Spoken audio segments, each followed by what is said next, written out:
What's going on? 6 o'clock. Good morning from the 104.5 The Zone Studios. I'm Robert Walsh. It's kind of like Groundhog's Day. Did Jim Wyatt see the first britches of the year? He did, in fact. The Titans will be decked out in the white jerseys with navy blue breeches and white and navy socks for Saturday's preseason opener against the Chicago Bears. Looks like at least 18 weeks of football. A judge has sentenced former Raiders wide receiver Henry Ruggs to 3 to 10 years in prison for a fatal DUI crash that led to the death of a woman and her dog in 2021. Ruggs must serve a minimum of 3 years and was not given credit for any of the time he served on house arrest. The Browns reached an agreement with Shelby Harris. Harris was involved in the Russell Wilson trade where he went to Seattle with Noah Fant. The one-year deal is worth up to $5.25 million. Known for his leadership, he started 15 games for the Seahawks last year. The Browns have now added Zadarius Smith, Dalvin Tomlinson, Maurice Hurst, and now Shelby Harris to their front seven. For all your foundation repair and waterproofing needs, visit USSTN.com. Breaking news at once on your home for the Titans and the Vols. This is 104.5 The Zone.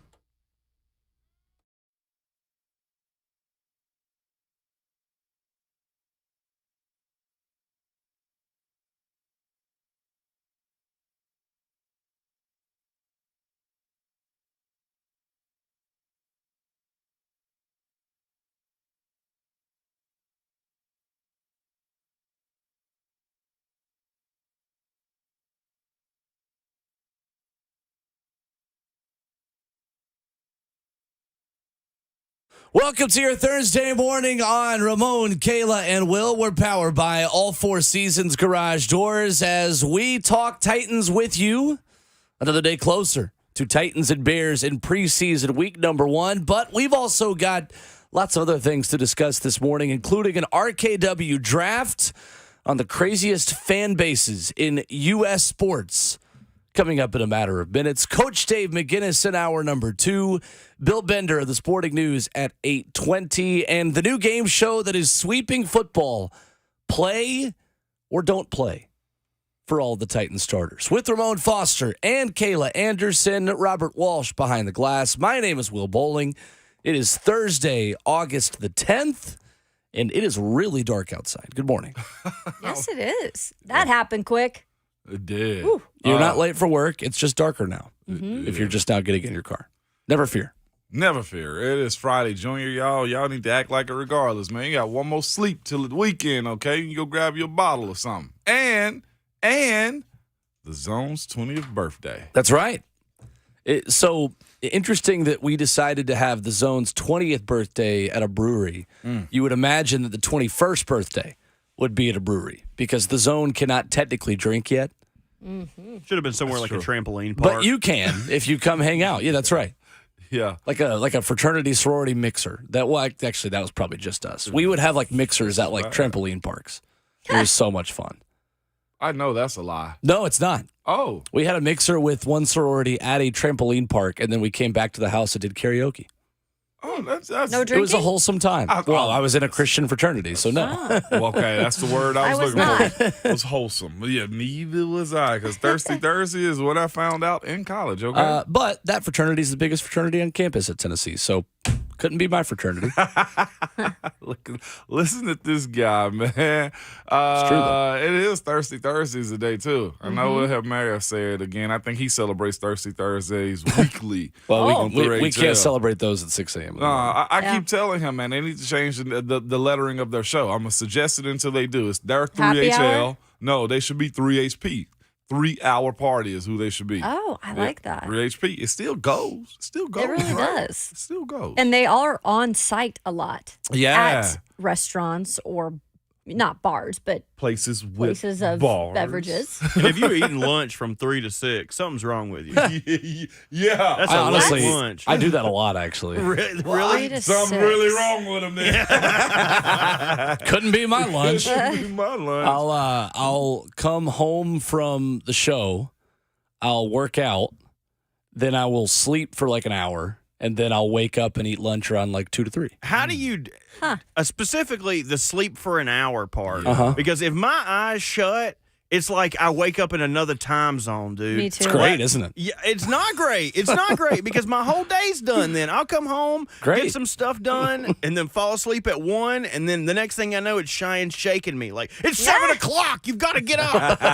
How do you do that? Yeah. I don't know. I would often in college, I think I got the practice of going to morning practice and then immediately going back to the dorm and going to sleep. Like I mastered in college the ability to like get good use out of like a 90-minute nap. That's probably my sweet spot. Anything over 90 minutes, and then I feel like I'm worthless. Yeah, naps are not in my agenda. Mine either. I'm like Bert. I'll wake up, even if it's a half hour, I'll wake up and I'll be like, oh my gosh, what day is it? What time is it? Such a good feeling. It's so weird though, but I feel drowsy for like an hour after. Yeah. So I'm like, I'll just stay up and get whatever I have on my list of 20,000 things to get done. I'm Checked with off, you. I guess. In the same boat with you, Kayla. Like to take a nap. I took a cat nap. I didn't even get to REM sleep, I guess, or Which anything. is It was on how long? Monday. REM sleep is just, I guess, the second phase But of how like long's sleep. a cat nap for you? In and out, Kayla. I was down for 45 minutes. okay. But I was probably only asleep for like 20 of those. That's the best feeling when you True. don't know, You know- when you're totally asleep or just laying there with your eyes Nah, I closed. get scared. You get scared. Mom's just laying there I like, get scared, he Because says. I can't decide if I'm asleep or awake, y'all. That's what I'm like. Am I wasting my time closing my eyes? No. Like, that's what. It's good rest. Legit, I get scared. It's like, am I asleep or not? Like, I don't want to know I'm asleep. I just need to be asleep and then wake up. Sure. You feel me? Like, am I complicating this too much? Overcomplicating this? Just a little yeah, bit. you are. But It's you okay, feel though. like 45 laid down. I may have been asleep for 15 to 20 of Probably. it. It's perfect. That's perfect. You're still resting. Let's see. Well, guess what? I don't know what a nap is then. Placebo. Yeah. Convince yourself that it's recharging and refreshing, and then you'll feel better. I think the favorite part for, I don't know if you guys have ever done this when you're getting your hair cut. It probably takes you guys a shorter amount of time, but when they're like washing my hair, dude. I go out and On she's that trying scalp. to talk to me, and I think I'm like, I don't know what I'm saying to her. I'm like, forgive me, I don't know what I'm saying right now. Oh yeah, like I'll wake up and she's 100%. like, The scalp massage. Yes. That's right. Let me tell you something. There is a difference from where men get their hair cut to where women get their hair cut. I Really? go to I guess it's a beautician. I don't know what they're called. I That's used what to my do granny that. used to call them. Yep. okay. But this woman, I'm telling you, when she gets to washing your hair, she's like, "So how was work?" And she'll be cutting my hair sometimes, and I'm nodding off, like I'm just like can't keep my head up. I don't know what it is about those places. They spray melatonin out or something, but you will be taking a nap Seeps through in the a scalp. beautician parlor. Yeah. So True. easy. Man, speaking of my barber, I'm a loyalist. Guys don't usually switch up too much with the That's barbers true. anyways. Girls like don't Very do true. that that either. you don't either. Yeah, you did have an ordeal, but like but it was just one. stuck Nobody with knows. them. Yeah, but there's a barber around the city that apparently has like the steamer to put on your face and the hot towel, and they'll get the blackheads off your face and everything, and just take you all the way down and massage the scalp and stuff. I'm What, you like, thinking about not staying faithful? You man, thinking about risking it for the biscuit, or risking it for the barber? I'm telling you. Ooh-wee. The place I go now has free drinks. Oh my, Where you can that's go another level. Like I would usually go around noon after the show and like, do you want a beer? Like, no, just give me like a sparkling water or whatever. What? Well, it's noon and can it's start not your stuff to happy hour. do. But if I've already done the other things that I did have a drink at lunch at 12:30 yesterday. Ah, there it is. I'm not knocking that like every now and then, but like if I didn't have any other things to do yesterday. I had Right. other things to do usually if I'm Okay. going to do Yeah. something at noon. Or work out or something. So I started to go at like 4:30. true. I'm like, oh, now I can say yes to the beer, the Yeah. haircut beer. I don't know. Working out on that Red Bull vodka kind of hits different. really? No, knock it I've till you never try done it. that. I've I never don't- done that. Me neither. Yeah. No, I haven't. either. Tequila and working out. That'd be interesting. Hey, Kayla. But yeah, I'm looking over my shoulder on the other side, but my barber's so clutch that Yeah. I got my time. He get me in and out, and then his sessions are therapy sessions with me. You feel me? Like get in yeah. that chair. And That's a real thing. world problems are solved in barbershops and beauty salons. Which one Yep. do you want to They talk to you more, your Uber driver or whoever's cutting your hair? Easily the person cutting my hair. Yeah. Really? I always Oh. try to select the Yeah. setting. Do Yeah. not talk to me. I'm like the exact same on both. I want a medium amount of talking. Right. I want pleasantries for the opening 15 minutes, and then I'm good. Another occupation I do not want to talk to me, and this is my biggest pet peeve. When you go to get a massage, Yes. and the person wants I'm to with y'all. discuss with you, it's like, no, with y'all you. got to stop. Oh I my get one gosh. of these like every 2 months, And I'm due. Dude, and you need to hush and put your elbow in my back. I about buddy. punched a lady out once. I could not handle it. I was like, if you say one more word to me, I can't.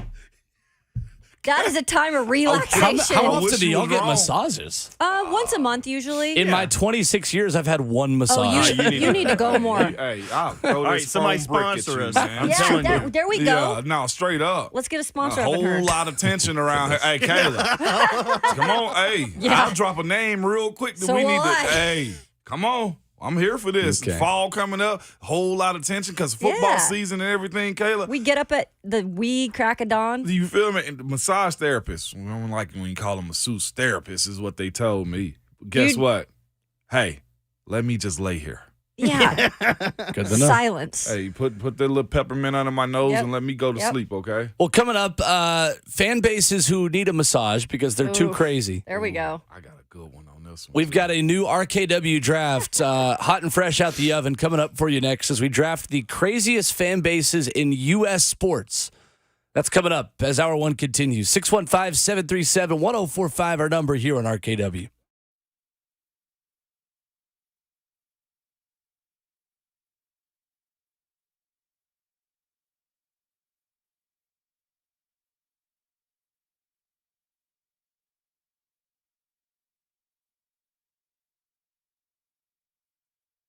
It's Ramon Foster for Genesis Diamonds. I'm here to tell y'all, look, don't be surprised this week to see other jewelers at Genesis shopping, okay? Because they'll be taking advantage of Genesis' most aggressive offer ever. All GIA diamond engagement rings marked down an extra 25% below Genesis' everyday price.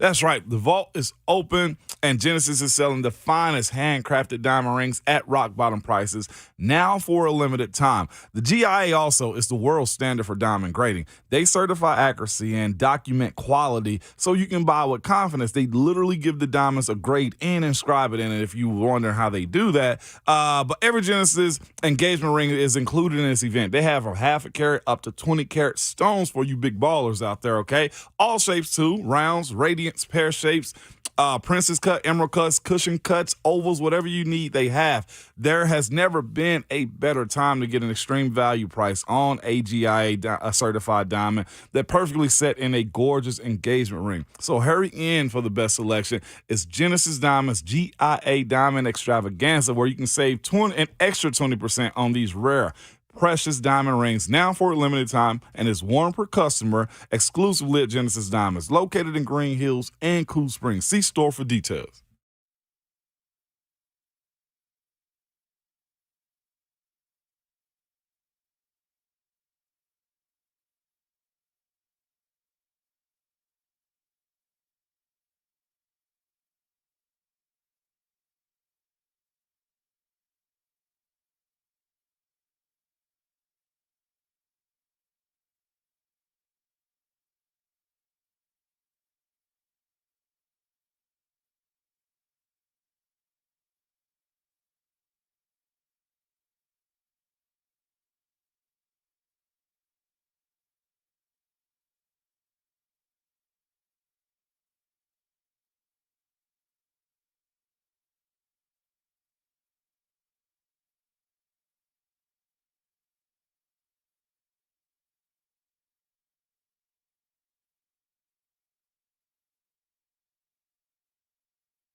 Thursday morning continues on RKW, powered by All Four Seasons Garage Doors. The RKW Draft back this morning as we talk craziest fan bases.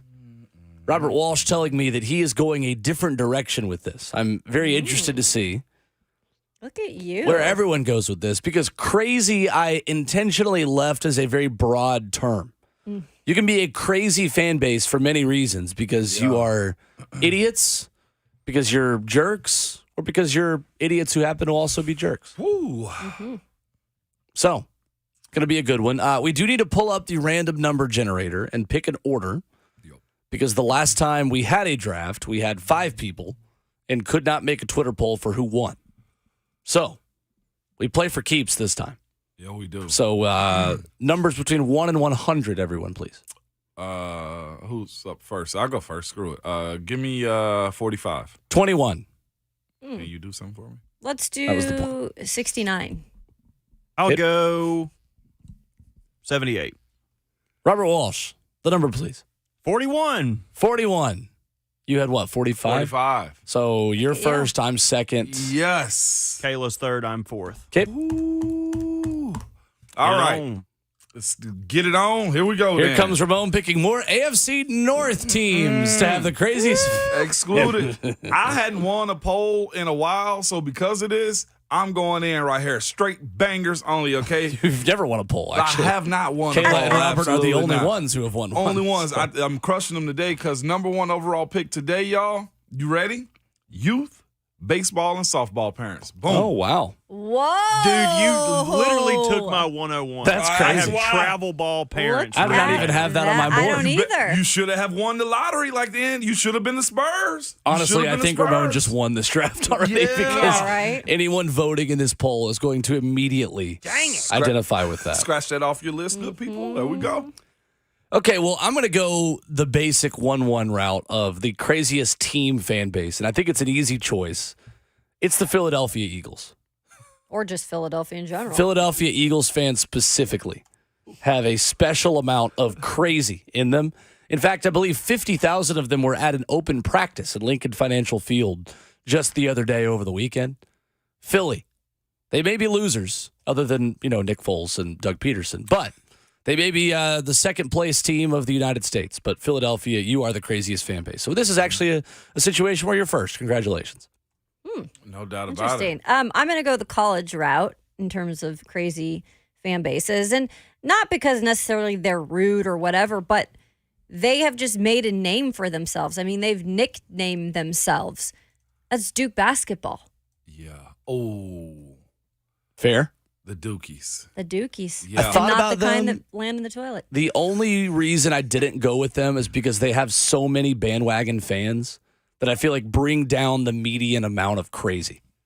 I'm not thinking that logically. Okay. I'm with you on that one, Kayla. Okay. Yep. Robert Walsh, All right. 2 picks, please. Ramon, you kind of ruined my draft board, dude. I was coming in here with a sideways look at this, and you just want to take my 101. I don't appreciate that. I thought about this last night, just so you know. It wasn't a morning thing. Well, I did. I thought about it this morning, so you got the jump on me. I'll let you have that pick. My 101 is not someone in sports. It's not a sports fandom. It is the Swifties.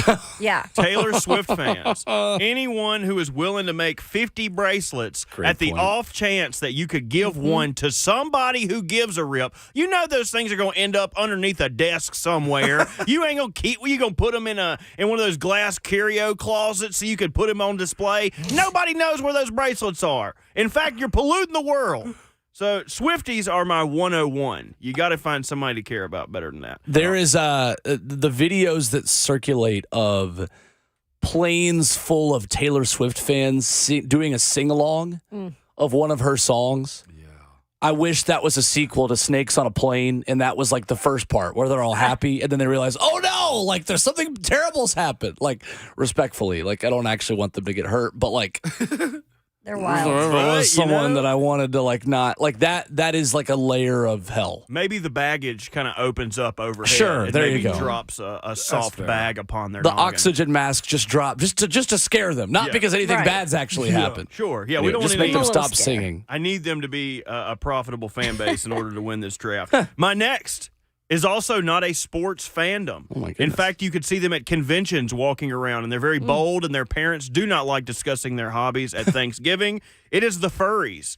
Anybody who can put on a cartoon animal costume and walk around confidently, emote and pantomime feelings, and try to make me call you furry or fuzzy or woolly or whatever your fuzzy name is, I can't do it. I'm sorry. Furries are my 102. Andrew McCutcheon's going to come after you. Oh, is he a furry? Yeah, time. he is. Or they will actually want to communicate with you in a language that only they understand. How's that work? I ain't a just- Rosetta Stone. You walk up to them.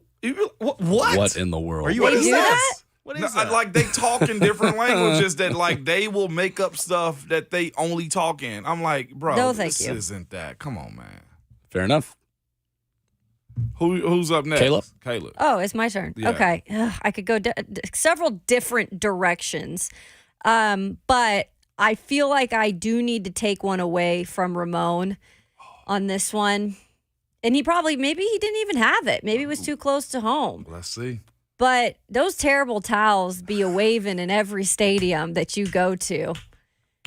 Those Pittsburgh Steeler I'm fans. disgusted with you. Those Pittsburgh Don't Steeler give him fans, this. man. Don't give him They this. are everywhere, and they Kayla are appealing crazy. to the audience. Appealing to the audience that follows our show Twitter account just because they love Ramon as Steelers fans. Now, part of this is my also account. strategic. Oh, my Yeah, goodness.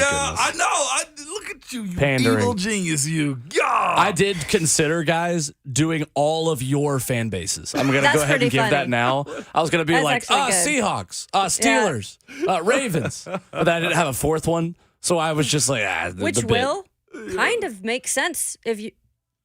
No, don't do this. Don't do this. My Don't do this. goodness. There's been a whole lot of heartache behind this song. We just got Ramon to be No, two-tone no, Moan, no, and now no, you're no. bringing this out again. Play Johnny Cash after this. We got to get two-tone Moan to appear back again. Yeah. For those of you in the F&M Bank chat, we're playing Renegade by Playing Styx right now Renegade. against my will. Will, to your point, though, if you even would have put all three of those fan bases on, they actually I kind know. of work. They are. Yeah. They kinda work. They're kind of the worst. They Considered really it. are. Yeah. But That was solid, right? I respect the process too much. She's trying to win it. Number 2, I'm going to go a little off the beaten path. I'm going to stay in sports, but I'm going to stick with fans of a person. Okay. Earnhardt fans. Ooh, Dale Earnhardt fans. big time. 3 for Dale. Praise Dale. That's my number 2. Raise hell, praise wow. Dale. I almost feel like somebody gonna flatten your tires after mentioning. Well, I'm not saying it's bad. I'm not saying they shouldn't be fans. I'm just saying they're a crazy fan We're base. talking about crazies here, man. In the South, Yeah. I'm telling y'all, I used to have, in high school, we would go to parties, and someone had a bust of Dale Earnhardt, and they would bring him to every party. He would wear a cowboy hat. They would give him drinks, and he was like the mascot of the high school. So, and they stole it from one of their parents' basements. know it. So, I agree with you. Crazy fan base. One of the many items they didn't notice was missing. That's what that is. And the Yeah. bottles. Yeah, so I'm back to back on this one right here. This should be a good one. Back to back. My second round pick is competition food eater fans. I love how Ramon goes with these drafts. Ramon, I'm going to be honest It with you. is That is not your actually- best pick. That is It because is. to watch I love people do that, okay, and to show up and rave about it, and then you also do that inside your home at time, like to be a fan of a competition food eater. And I've seen them on YouTube, and they have big followings. Heck, Kayla, you were speaking about them, just like smacking into the phone while they eat, right? That's legit to me. That's a banger to me, Will. I don't think they actually have fans. They I just do. think there are people that show up for the spectacle to watch it on July 4th. My brother. They got Is it fans. a fetish kind of category? No, it's not. We're not. Please do not open that Pandora's box at 6:30 in the morning on a Thursday. Please keep going. Take How your about second this, pick. Rude, my second pick? This is another one. I saw it this weekend. Your because third pick. Every time you have something to do with them or watch them or support them or be around them, they try to get you to do what they want, what Okay. they're doing. And that's CrossFit fans, too. Okay. Now I, you're back on the rails now. holy Okay. smokes, you're on What that a one. pick. Come What on, a man. You're That's back on the rails. They solid had the big pick. games this weekend. Solid. And I love my neighbor, my dog, Shad. He's continuously trying to get me to come do that. I'm Nah. like, have Nah, you bro. looked at me? Huh?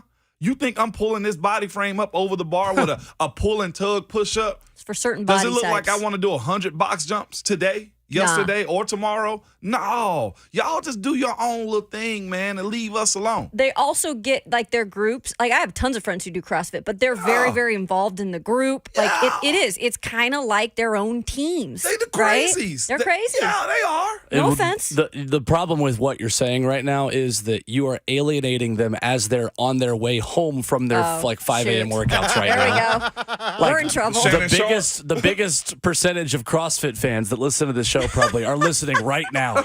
And you just in. got them to turn the radios off, Ramon. So thanks. Really appreciate that. Hold on, let me pick this up and put it down as quick as I can 30 times. We only say it because we can't do it. And maybe that's Right? what it is, Kayla. You I feel wish me? I could. Y'all look I don't crazy. want all that. I don't want to do it that Yeah, long. I'd like a little small six pack. But Kayla, that's a whole lot of body work right there. That's It what is I'm an saying. extreme I'd measure rather of eat a fitness. ringworm than do that. Ooh, Goodness sakes. Okay. Well, anyway. Boy, thick out here, two C's. Number 3, I'm going to go with a fan base that no longer exists, but I don't care. Because if you have a stadium that is nicknamed the Black Hole, then you, by definition, are one of the craziest fan bases in the history of sports. Give me the Oakland Raiders. You can't say it like that. May they RIP in Yep. peace. I agree. You got to say it the right way. The Raiders. There you go. That's it. Everyone joins in, I guess. Okay, dude. Yeah. Kidding. All right, my turn. Or Yes, it is. okay, I like to always mix up my sports because I feel like there's crazy fan bases all over. So for this one, I'm gonna go to the Diamond, and there's a couple that I would put in there, but I just feel like crazy in different ways because if you are on the streets or if you're at the airport, there's a likeliness that you're going to see that sea a lot of places. Mm-hmm. They also made Bartman one of the most hated people in the world. And when they were really, really bad, they still showed up for games and cheered on those Chicago Cubs. So those Chicago Cubs, that's a different type of fan base. Interesting. Not a bad crazy all the time. But if you provoke them, they certainly can be. It will make you, a certain way. They're interesting because when have you been to a game in Wrigley? Yeah, I covered the World Series there. It's interesting because when you go to a regular season game in Wrigley, they don't really, I don't know, like they're such lovable losers Yeah. that it's just kind of like, oh, fun day at the ballpark. It's Wrigley Field. And like the game is almost, I don't know, like they care about the game. It's hard to describe. It's crazy in the way that they support their team through everything. I will, Because I would not Absolutely. support. I would not support after the drought they had. I mean, I would, but I probably wouldn't go to games. That's so true. Sure. You know? Yeah. That I'm to with me is a you on little that one. crazy. Yeah. I would have season tickets just to sell them. Okay. Yeah. Of course you would. Yeah. Robert Walsh, your final 2 picks, please. We're dealing with this right now. I don't know if you guys are on social media. I don't know if you guys see a lot of the videos, the recruitment videos. I'm going to have to go with sororities Oh, as that's one a of the great craziest pick. fan bases because there is great no pick. way you sling those double French doors open and it is a full stair load of women just clapping. Every time Terrible. I would drive past them on campus, I'd lay on the horn. I was begging for somebody to leave a laundry basket full of water balloons out that somebody could douse them. I'm going with sorority girls as my third pick. And my final pick kind of hits close to home because I am in this fandom, and I understand that they are probably some of the worst fans on the planet. They stink. They don't wash themselves. No, I'm not talking about the Ravens. I'm talking about professional wrestling fans. Oh, man. Because- How did that get all the way to the last That's a round? good one. Because those guys, let me tell you, and I've got no problem with people blurring the lines of realism. But at some point, you've got to stop idolizing another grown man in underwear. You've got to stop wondering if Ahmed Johnson is going to show up to your house and open that tight pickle jar for you. So, professional wrestling fans, you're my last pick. Okay. Yeah. That's a good one. That's a little off the That beaten was. path, and I like it. It is. I do like it. Okay, Kayla, last pick. Woo, baby. I'm going general on this one because I feel like it's okay to do that. And I think Will can attest to a little bit of this because he's been in many of the stadiums, but soccer fans in general are different. Yeah. right? Yeah. They've got the supporter section that they just literally chant and play the drum all game, all match long. It is a different world, right? They've got their groups and everything, and they're very, very diehard for their soccer teams, including Nashville SC. Come on. So let's go, soccer fans. Only reason I wouldn't pick that for U.S. is because it's not that level in the United States. Yeah, But it's still a fair pick. That's still still approved. that's good. I like that one. I'm with that one, especially what happened on Tuesday with Will. Ooh. right. That's true. All right, so I guess it is my last pick. A lot of value on the board here. It is.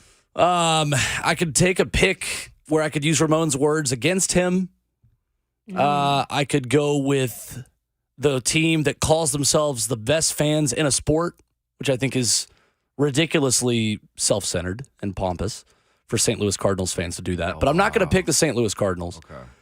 I'm going to go with a fan base that is perhaps not the most rabid in college football, but the fact that they endured as much losing and Georgia-ing as they did from 1980 all the way to 2021, yet still barked at you through the entire process. Look, it's not hard to be an Alabama football fan. You can be an Alabama football fan, cheer for your Duke Blue Devils, watch the New York Yankees, enjoy all of these things, and say that, oh, we got 20-something titles, whatever it is.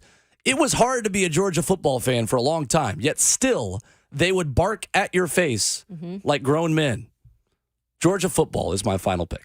I knew you were That's going to get. solid. I was like, if he doesn't get that, I I'm didn't going to know. be disappointed in Will because he has said that several times Yep. that He fan lives base by is that one. crazy. Man, you're right. A lot of good value on the board. I just ended up. My sources came in and gave me this one in my own ear. On So this Slay one. texted you? No, he didn't Honorable text me. mention. My sources. I have another, but this one it needs to be said for all of us, but I'm going to wait because it's non-sport. The one I picked is actually very specific, okay? Because we all see these things. We actually just saw somebody go to jail over this, okay, recently. Pee Wee football fans in Texas, Louisiana, and Florida, okay? It's very specific. Very specific. They take it as serious as anybody I've ever seen in my life or watched on TV or talked about in the NFL or just a random gym. Sure. They take it serious. We got baby Gronk, okay?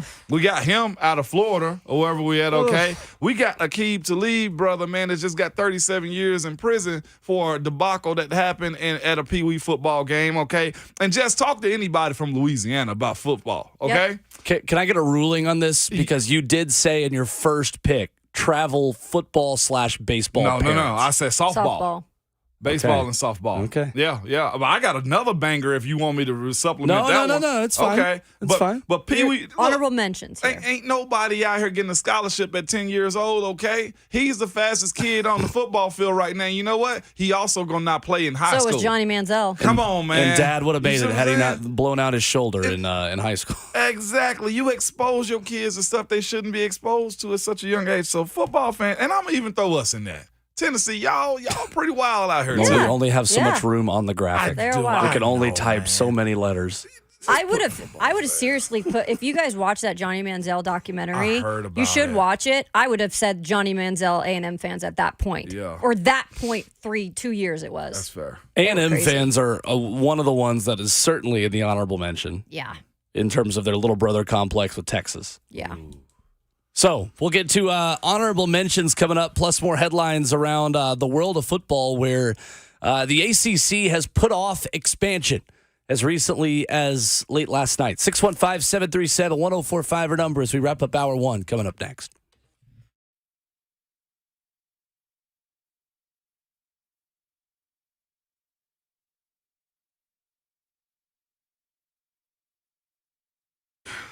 It's Ramon Foster and Kayla Anderson as we start off this magnificent morning. Kayla, we've been getting a bunch of rain. We Yep. got some heat. We got some humidity. We got a lot of stuff going on right now. And I'm sure your AC is going into overdrive, leading to sky-high energy bills, okay? One thing that can help, that new windows from Window Nation. You can save thousands a day with no money down, no payments, and pay no interest for 2 full years. Plus, get 50% off all style windows, too. You have bows, bays, double hunks, any style. So So protect and increase the value of your home today by calling 866-90-NATION or going online to windownation.com. Well, we've been doing our drafts, and if we had a draft for the best window company, we would definitely put Window Nation in that, because guess what? They know what they're doing, and they can help you save up to 30% on those energy bills. Window Nation, they have all the quality things to back it up. They've installed nearly 2 million windows with 96 perfection, making them one of the top window companies in the entire country. And if you're wondering, well, who's coming to do the work? Do they have a lot of experience? Absolutely. The average installer, over 16 years of experience to be exact, with over 20,000 windows installed. So if you're feeling like your windows are leaking, if you're seeing condensation, that means, folks, you need new windows. So go ahead and get in on the deal now. No money down, no payments, no interest for 2 full years. Call 866-90-NATION or simply go online to windownation.com.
Wrapping up hour one on your Thursday morning of RKW, powered by All Four Seasons Garage Doors. 615-737-1045 is our number. And coming up at 7 o'clock, what we expect from Titans training camp today as week one of preseason looms in Chicago.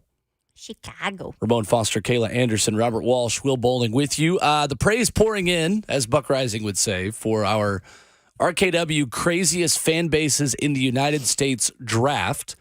You can go vote for the draft, which has basically the time frame of the show. So we will announce our winner by the end of the show today. A new wrinkle There we go. in the RKW draft. Full teams for you.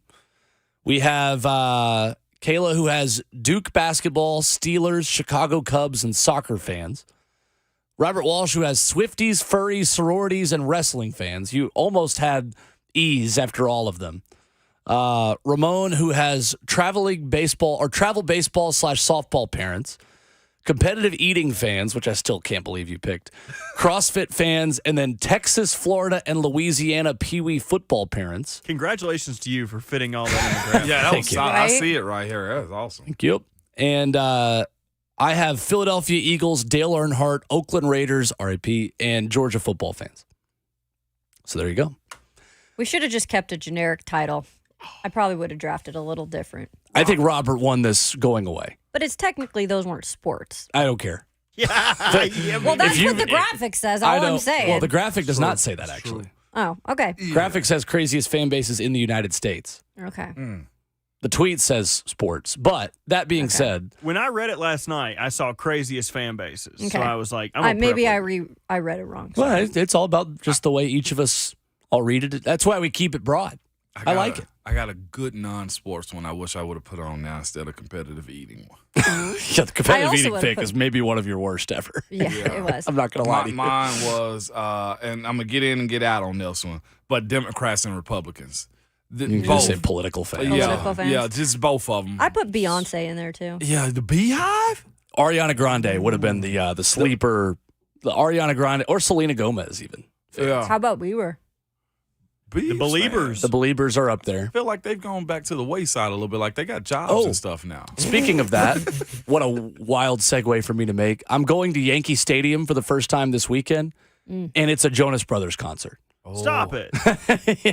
Oh. Is that like the universe is aligning right there? No, well, it's the priorities of my girlfriend on a Saturday night aligned with available Jonas Brothers tickets, and I'm being brought along. That makes sense. It's probably going to be a great show. Probably so. Low key, they got some bangers in there. I'm not going to lie to you. Also, for fan base, One Direction fans. What about Ooh, or great K-pop pick. Yeah. fans. We could have had K-pop, another fans. big one, huge one I don't actually. understand K-pop. What I don't is either. it? It's Just let it Korean happen. pop music. Okay. Other options, anime Blackpink. fans. Ooh. Anime fans would have been a Oh really my good pick. Because they always want to Was- tell you about some obscure octopus-looking I know. anime. And it's like, dude, I'm not watching that. Chigakonko is a big anime He fan. is. Big anime fans. Yes. The other one I thought about from what Ramon said was the loudest NFL stadium he ever played in was New Orleans Saints fans.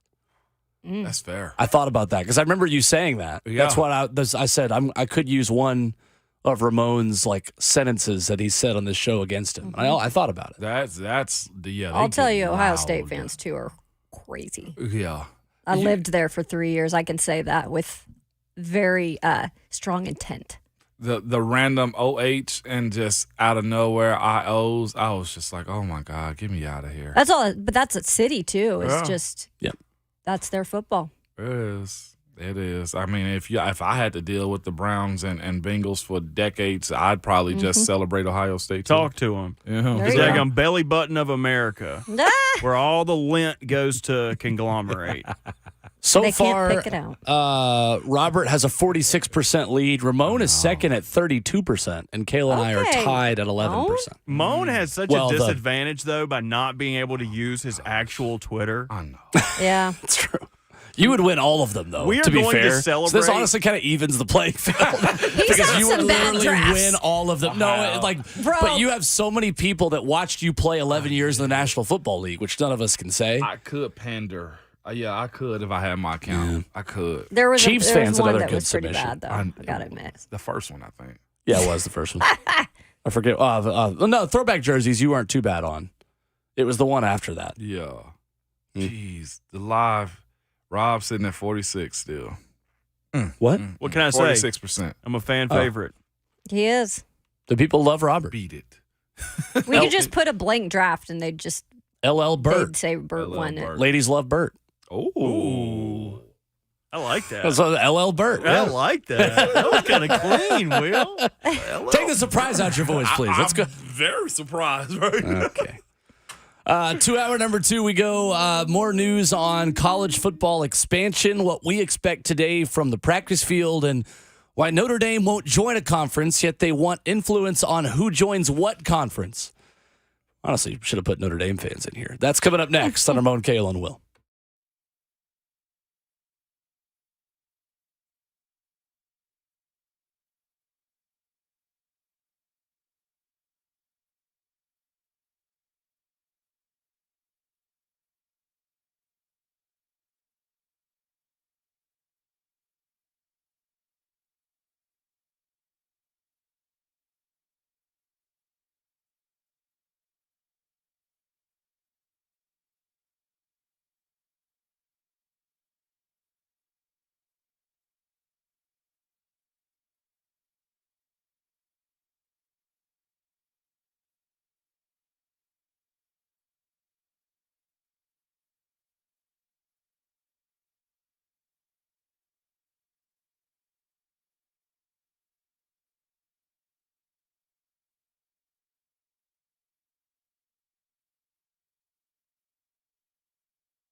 What's going on? It's 7 o'clock in the morning from the 104.5 The Zone Studios. I'm Robert Walsh. Jim Wyatt gave us our first Britches report of the year. It feels so good that football is about to be back. The Titans are going to be decked out in white jerseys with navy blue breeches and white and navy socks on Saturday's preseason opener against the Chicago Bears. Again, that game is at 12 o'clock. A judge sentenced former Raiders wide receiver Henry Ruggs to 3 to 10 years in prison for a fatal DUI crash that led to the death of a woman and her dog in 2021. Ruggs must serve a minimum of 3 years, and he was not given credit for the time he was served on house arrest. The Browns have reached an agreement with Shelby Harris for 1 year, up to $5 million. Harris was involved with the Russell Wilson trade where he was sent to Seattle with Noah Fant. Known for his leadership, he started 15 games for the Seahawks last year. The Browns have done a great job bolstering their front this offseason, adding Zadarius Smith, Dalvin Tomlinson, Maurice Hurst, and now Shelby Harris. For all your foundation repair and waterproofing needs, visit USSTN.com. Breaking news at once on your home for the Titans and the Vols. This is 104.5 The Zone.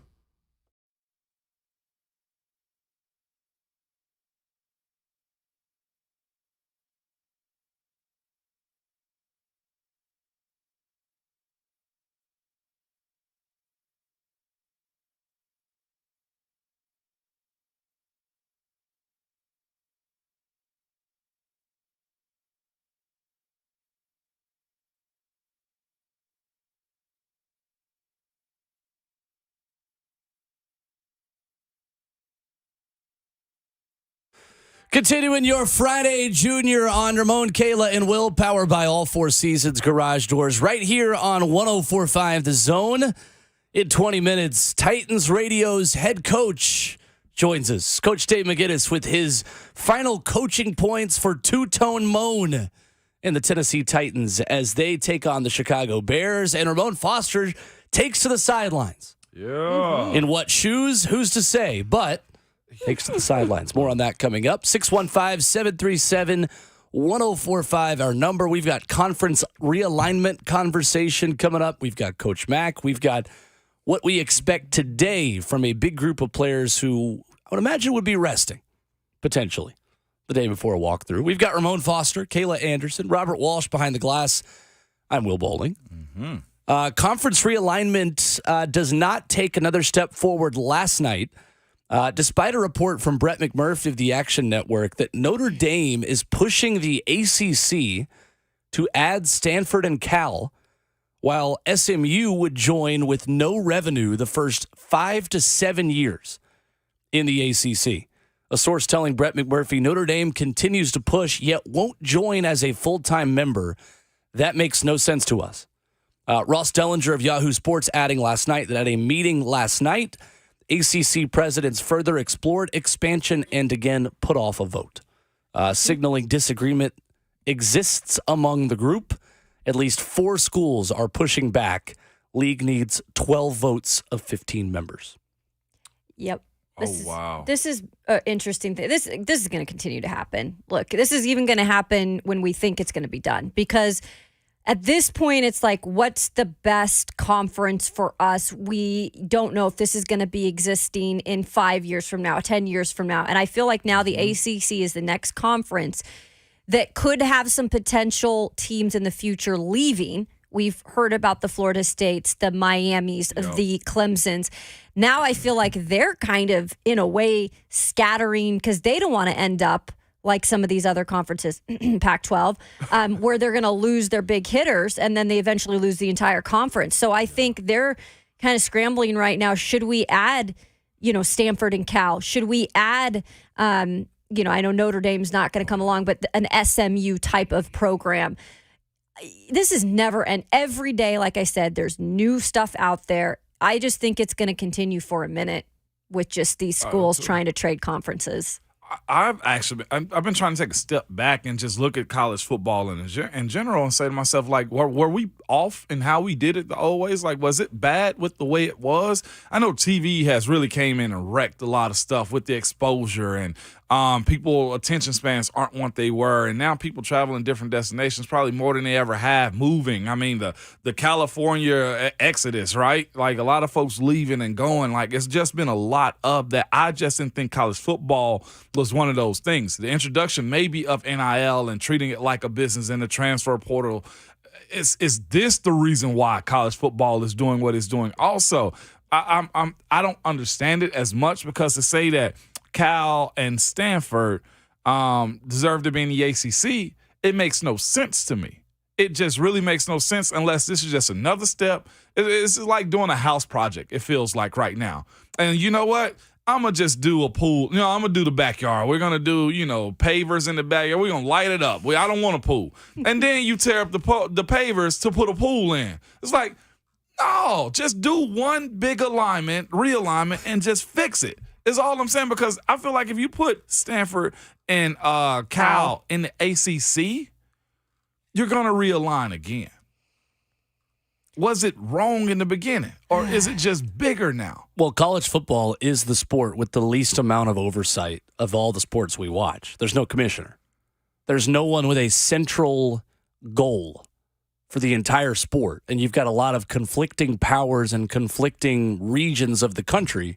And the regionalism of college football is what makes it as outstanding as it is.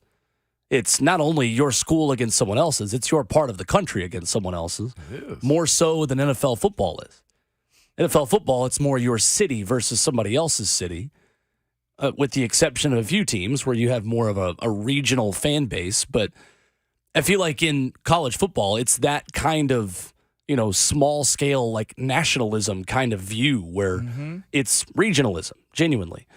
But in that, you also have different goals and different, I don't know, now the goal is just who can get the most money and who can sign the biggest TV deal. But yeah, I mean, we were kind of doing it wrong. I mean, in a sport where 100 teams were played, only 2 of them made the postseason to play for a championship. So for that reason, the system has been flawed, and it's going to continue to be flawed. Like, only 5% of the teams have a chance to actually win the championship. I don't think the conferences were wrong the way that they were divided up regionally. I think that's realistic. Right. I think the leadership was wrong. We should have had a Greg Sankey type figure being able to look over all of college football, because he's brilliant to me. And we also should have had an expanded playoff. That's the things that they did do wrong. There should have been a playoff, right? From more of the beginning of college football. Now we're getting into it. We're going to expand to 12. But now look at the mess we're in with the conference realignment. It's an absolute joke. It's out of control, period. So we've gone from coaches voting on national championships for years, right? For decades. Hey, they select so-and-so of the Cotton Bowl as the national champion. We have that. Then we got to the BCS. That was flawed because the computers couldn't compute like a human. Now we got the committee, and that's messed up. And now we're into the playoff situation again. My thing about this realignment is this, right? To your point a second ago, it's the money.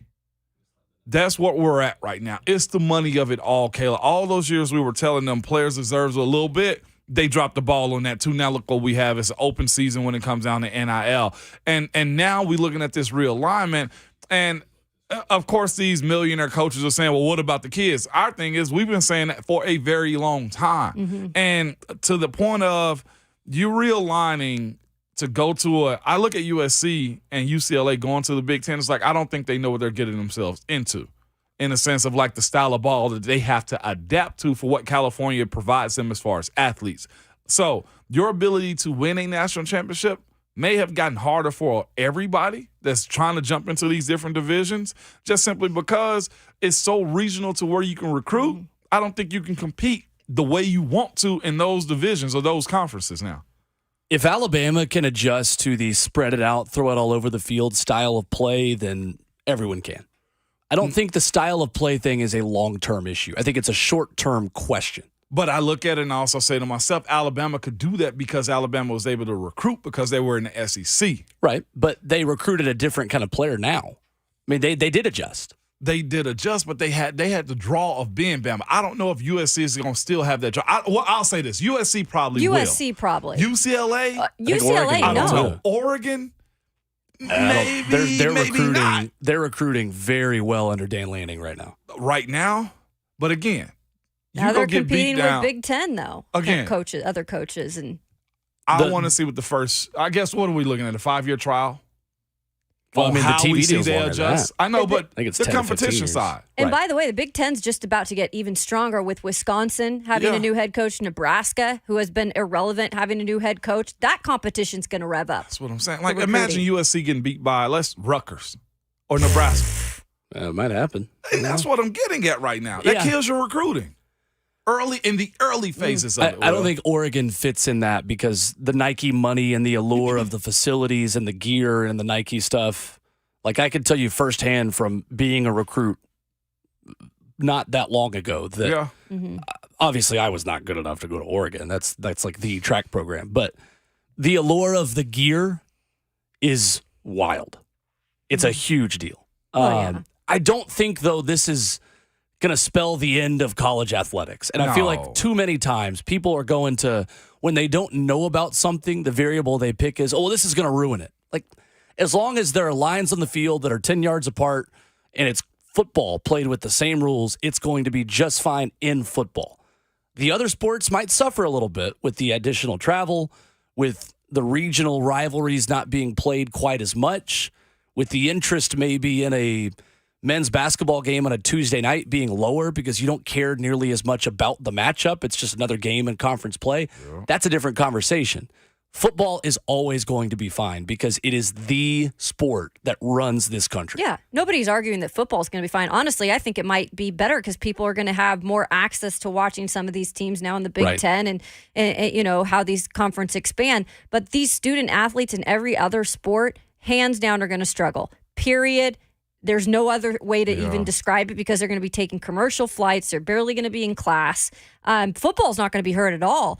It's just weird to think the state of athletics in college might completely change. I know you said like the non-revenue sports will just, you just do what you're told in a sense. Like to Kayla's point, that is a lot of tax and travel and kids will adjust. But like if I'm at Stanford or I'm at Washington State or I'm at Cal, USC is even a high intellectual college, academic university. There's a lot to be done on the road, and I just don't know how much of a balance that you're able to have. I don't think it's going to be that big of a difference. Okay. Because instead of the Stanford volleyball team scheduling a tournament trip to Ohio to play against 4 other teams in non-conference, it's just going to be a conference weekend. Okay. The way this worked in the pandemic, again, was you would play non-revenue sports. If you had long travel, you would play a team on a Friday and a Saturday in volleyball. I mean, in the SEC now, there are a lot of times where there's a Mississippi road trip where you'll play Ole Miss and Mississippi State on the road on a Thursday and then on a Sunday, or a Friday and then on a Tuesday, things like that. And even in sports like tennis, I had a lot of friends on the tennis team at Tennessee. Mm-hmm. If they were playing Auburn on the road, they'd play Alabama 2 days later, also on the road. Well, there are ways to make that work. That's still under 300 miles.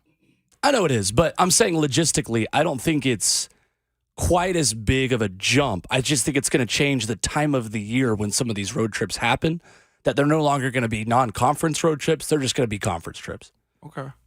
They're going to have to figure it out, and it's going to take a minute. Mm-hmm. Right. Coming up, Coach Dave McGinnis joins us. Titans Radio's head coach, presented by Two Rivers Ford, joins our conversation on the Titans. How excited is he to take Two-Tone Moan on the road? See if I have more rhymes for Coach Mack. Coming up next on Ramon, Kayla, and Will.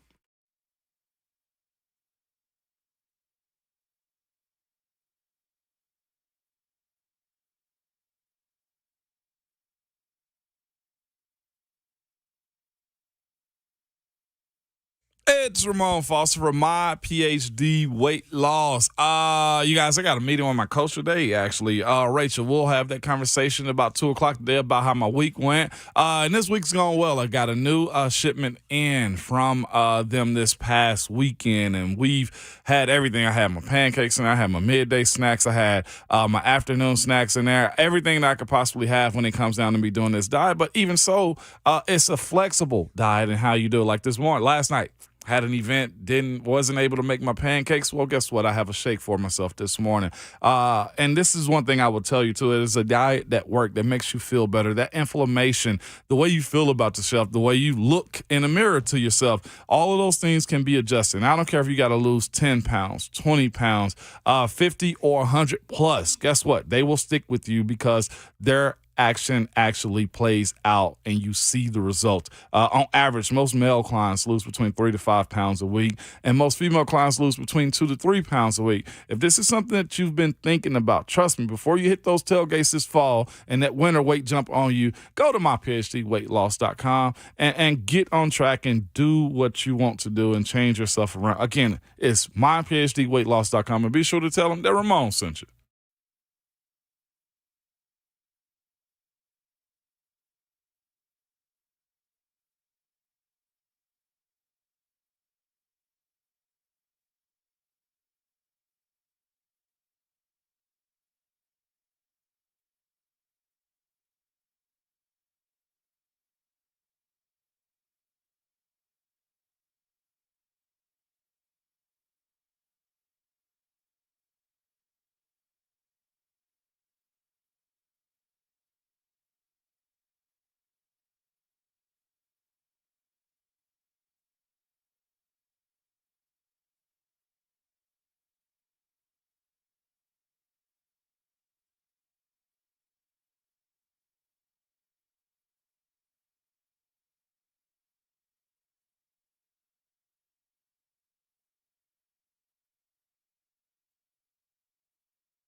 Thursday morning continues at RKW, powered by All Four Seasons Garage Doors. And that music could only mean one thing.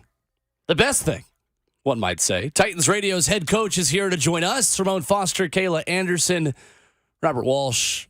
I'm Will Bowling. Coach Tate McGinnis is presented by Two Rivers Ford, Middle Tennessee's most trusted local Ford dealership for 40 years. Coach Mack, we got a football game to talk about this weekend. How are you? Real good. Kayla, Ramon, good morning. Hey, Coach. Hope you enjoyed your birthday. Everything's good. I took Rhett to lunch, Kayla. Oh, you would, right? Outstanding. What a guy. I love it. That was my birthday present for me. So when we went to lunch, Rhett sat down, they brought his food, and he looked at me and went, "Happy birthday."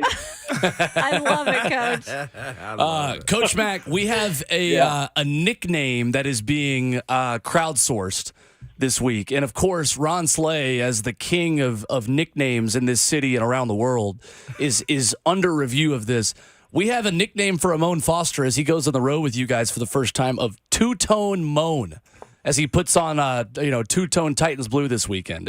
What are your thoughts on this?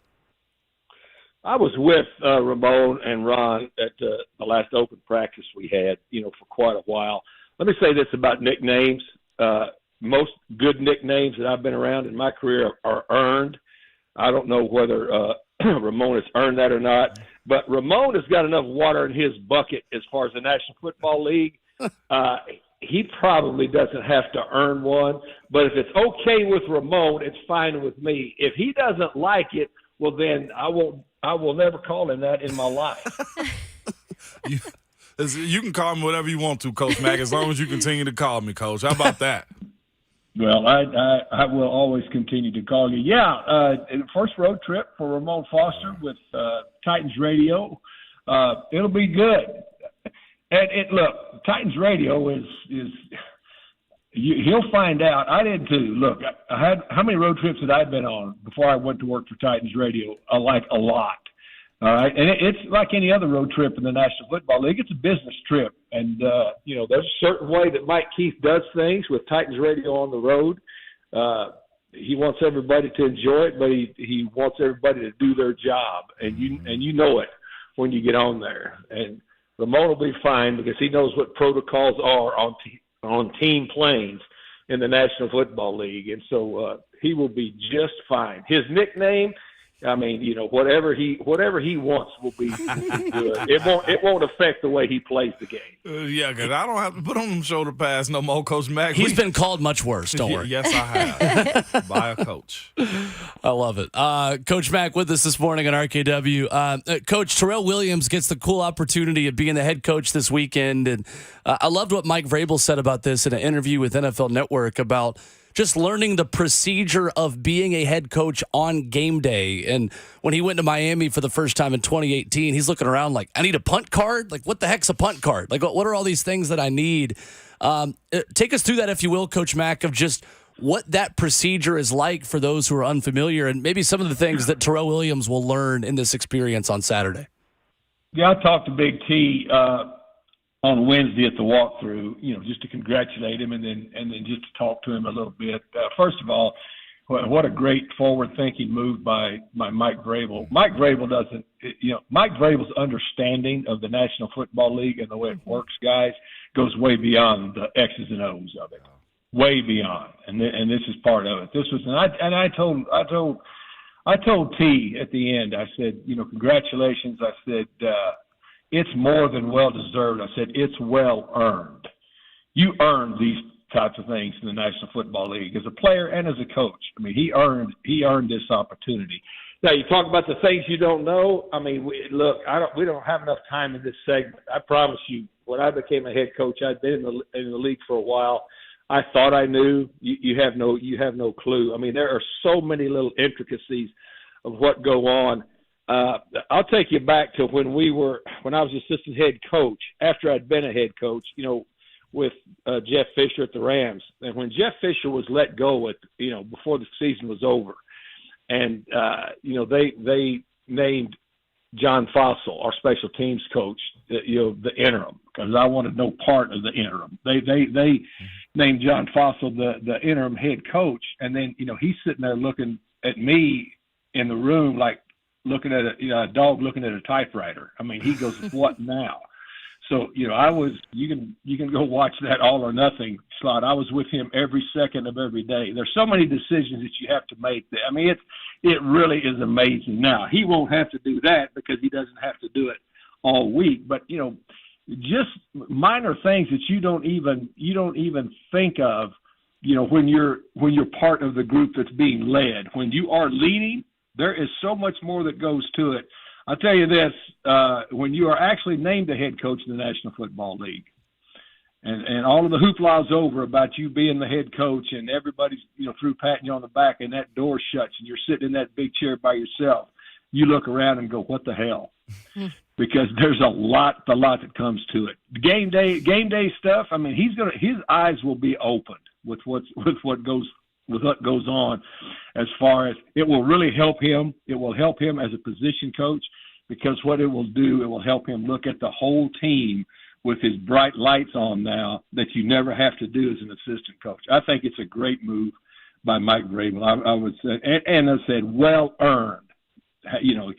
Really none of us deserve anything in life. We earn everything that we get, and it's well earned for Big T for this. I'm excited about it. The other thing I think it does, it just shows everybody else in the organization that how much forward thinking the head coach is, and when you got somebody like that at the top, it's pretty cool. Coach Mac, excuse me, golly, my voice over here cracking. Coach Mac. Ramon, you have to get that fixed. Get it out of your system. Come on. Get that done now. Get it out of my system, Coach Mac. I'm back now, man. All right, let's go. One thing that has to be decided in these games, Coach Mac, and I know you guys love it too, because practice is one thing, but being able to see these young guys, like a Reggie Roberson or Cal Phillips, let's just go with those two, who've had good camps, I feel like, so far, and live action. What's the difference between practice and the game for guys like them in that bubble? I'll even throw Elijah Molden in there too, Coach. Yeah, well, Reggie Robertson and Elijah Molden and those guys, here's what you want to find out as the coach. And I think, even you've been a player in this league as a veteran, you want to find out, just how much pressure those pipes can take on those rookies before they break. And because once you start playing in this league, and you're playing for your money and everybody else's and everything that goes with that, it's a pressure game. And it's a pressure game, and the biggest pressure comes from if you're not prepared correctly. You want to see who's prepared correctly, but then who can also put that pressure part of it, subside that, and then let their ability and their learning and their training take over. So that's what you want to see. I mean, that's extremely important, because now, in practice, say you got Reggie Robertson out there. He's been catching a lot of passes, in training camp, a lot of them. Those first two or three are thrown to him. When somebody in a different colored jersey is closing on him from two different directions, you have to catch that one. Those types of things are extremely important. And then see that they don't revert to trying to play rat ball. When the heat gets on, that they still are able to stay within their techniques, and they're able to stay within the confines of what they've been taught. And basically, at a real when things are running really hot, they're able to keep their powder dry and stay within it mentally. What the mental part of it is when that stuff ramps up, Ramon. It's bigger than any part of the physical part of it. It's the mental part of it. Once that pressure is notched up, it's big. And these are preseason games. The final result doesn't count. What they do counts a lot. The final result may not count in the NFL standings, but this counts a lot for them. So you want to see how they react under pressure, because that's the telling thing. And, Coach, I feel like the last 3 years we've looked at one specific union. We're talking about offense, defense, and special teams, and that group being the special teams. I think the biggest benefactor of preseason games is the special teams coach. And can you explain as to why that is, Coach? Well, first of all, most of these guys that are fighting for jobs on the core special teams, this wasn't what they did in college. A lot of them didn't even do it at all. Now, if you're on a 53-man roster and you're going to be on the final 48 on a Sunday or a Monday or a Saturday or whenever you play, if you're not a starter, you're going to have to be able to be at least contributing to one, hopefully more of those core special teams. And there's a lot of technique that goes to special teams work. When I first started coaching, before there was free agency and a salary cap, we'd keep about 5 guys a year that were 5, 6, 7-year vets that they were special teams players first, and then they were backups, at whatever position they played next. Now you have to be able, but they had 5, 6, or 7 years to learn the nuances of playing special teams. There's a lot that goes into that, of doing it. So first of all, they have to be willing to do it and know that that's their entry portal into a 53-man roster. That's extremely important because most of the time, everybody that comes into this league was the dude wherever they were in the NCAA. They were the dude at their school. Now you come in here, you're not so much the dude. You are first of all, you have to morph yourself into what the team needs you to do, plus trying to earn a spot at the position that got you here in the building. So the special teams are huge. What we used to do, I started with Mike Ditka and did it clear through the times with Jeff Fisher. When I was a head coach, I did it. Those first preseason games as a staff, that's the first thing we would do in the mornings after the game, after the special teams coach had graded his tape. We would get together as a staff, and everybody would be in the same room with the big projected up on the big screen in the meeting room, and everybody would be assigned. It would say, okay, Kayla, you got the left gunner. Ramon, you got the left tackle. Will, you've got the left guard on the punt team. Okay, on your mark, get set. Let's go. Give him a grade, and then we'll talk about it when we've graded all 4 special teams. Because it's important. People in the room need to know how their guys are doing, and everybody else needs to know how the other people are doing, because it makes a difference when you start putting your final 53 together. It's hugely important, and the quicker those young guys understand that, the better off they are. Coach, this is going to be really fun to watch this quarterback battle for the backup spot continue to develop, especially with this first preseason game coming up on Saturday. Not quite sure, what they're going to do with the two, but how important is this for this first game in terms of just getting out there and kind of continuing to show their growth? Yeah, exactly, Kayla, and see which one of them can operate, without getting frantic. Yeah. Because all of a sudden now, this is for real, and that's why really, Kayla, when you start talking about the development of these young quarterbacks or just the visuals that they're going to put out and the chances that they're going to get, you can only control so much in a preseason game because, basically, hopefully they'll get 60 snaps. All right. But with the 2 joint practices that you have, you can put those rookie quarterbacks in a lot of positions that you want to see, because you can work it with the other coaching staff as far as, look, we would like to see, when we go in this team period, I'm going to play my second and third quarterbacks in here, if you can give us a little bit more of press man, or if you can give us a little bit more of too high and roll down to, middle of the field open, and you do the same thing for them, you can manipulate some of the things that you see them in so that you put them in stress situations. It's going to be stressful enough. Look, now Malik Willis has got a little bit of a head up on this because he's been in the league.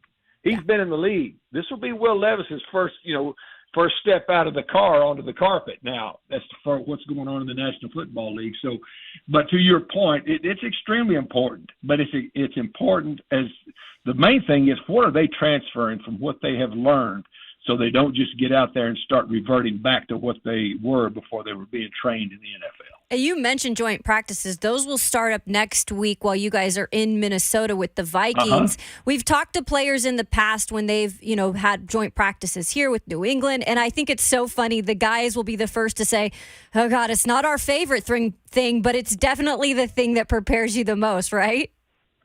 Well, it's the thing to get you a job. Yeah. There's some guys on all these squads that know they're going to have a job, but they can they still want to get ready to practice, against somebody just to test themselves and be sure that they're in the right way, getting ready for a season. But for the younger players, and for the first time that they, in a concentrated period and in concentrated periods for 3 days, work against somebody, that's fighting for a job that's on a completely different team. It's a big, big thing. There's so many things that you can get off of the tape from this as a coach. That's why people are going to start doing it. With the one less preseason game that we have now, people are going to start doing it more. And if we ever go to 2 preseason games, you will see it even more.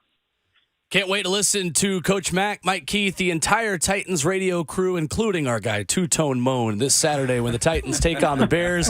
Coach Mack, we appreciate the time as always. Thank you. Yeah, guys. Hey, I understand you guys. You guys are all Two Rivers Ford people, and I'm on the Two Rivers Ford team now. I just saw where D Hop got on there. Yeah, that's a pretty solid team to be on, guys. Absolutely. it is solid. Absolutely. Good stuff. Coach Mack brought to you by Two Rivers Ford, Middle Tennessee's most trusted local Ford dealership for 40 years. Appreciate it as always, Coach. Appreciate it, Coach. See you guys. See you. Yes, sir. There's Coach Dave McGinnis with us this morning on the phone lines as we continue in hour number 2 with the NFL headlines where, oh, yes, Aaron Rodgers is already have a little bit of trouble in paradise. A not so great ending to the practice and maybe a Hard Knock spoiler for you in 2 weeks when you see this on HBO coming up on Ramon, Kayla, and Will.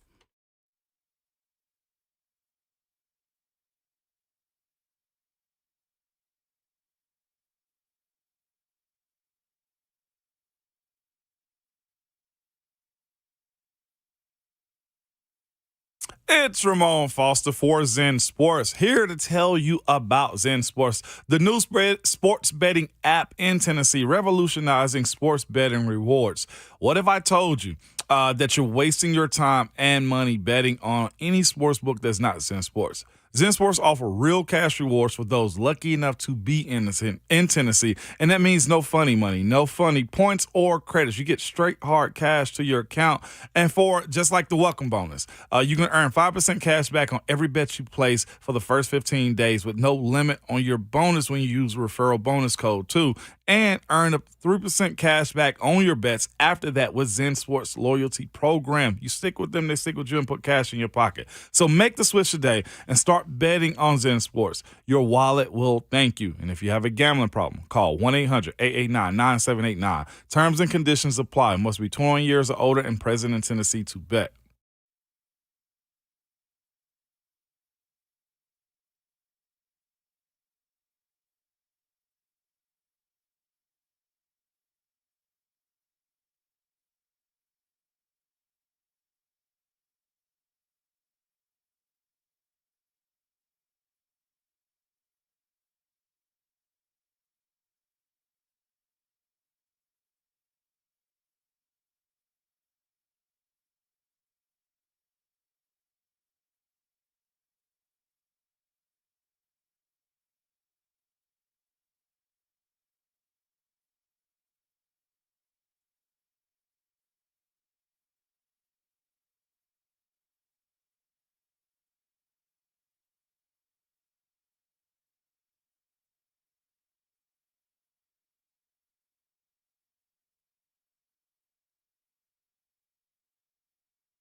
Thursday morning continues on Ramon, Kayla, and Will. We're powered by All Four Seasons Garage Doors.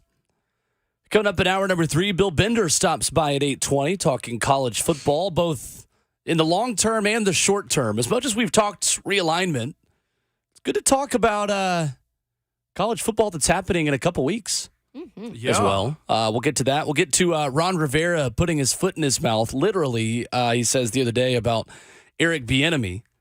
Rex Ryan will tune in for that. Wow. Talk about trouble being afoot. 615-737-1045, our number. Yes, Kayla. About it being about feet. Yuck.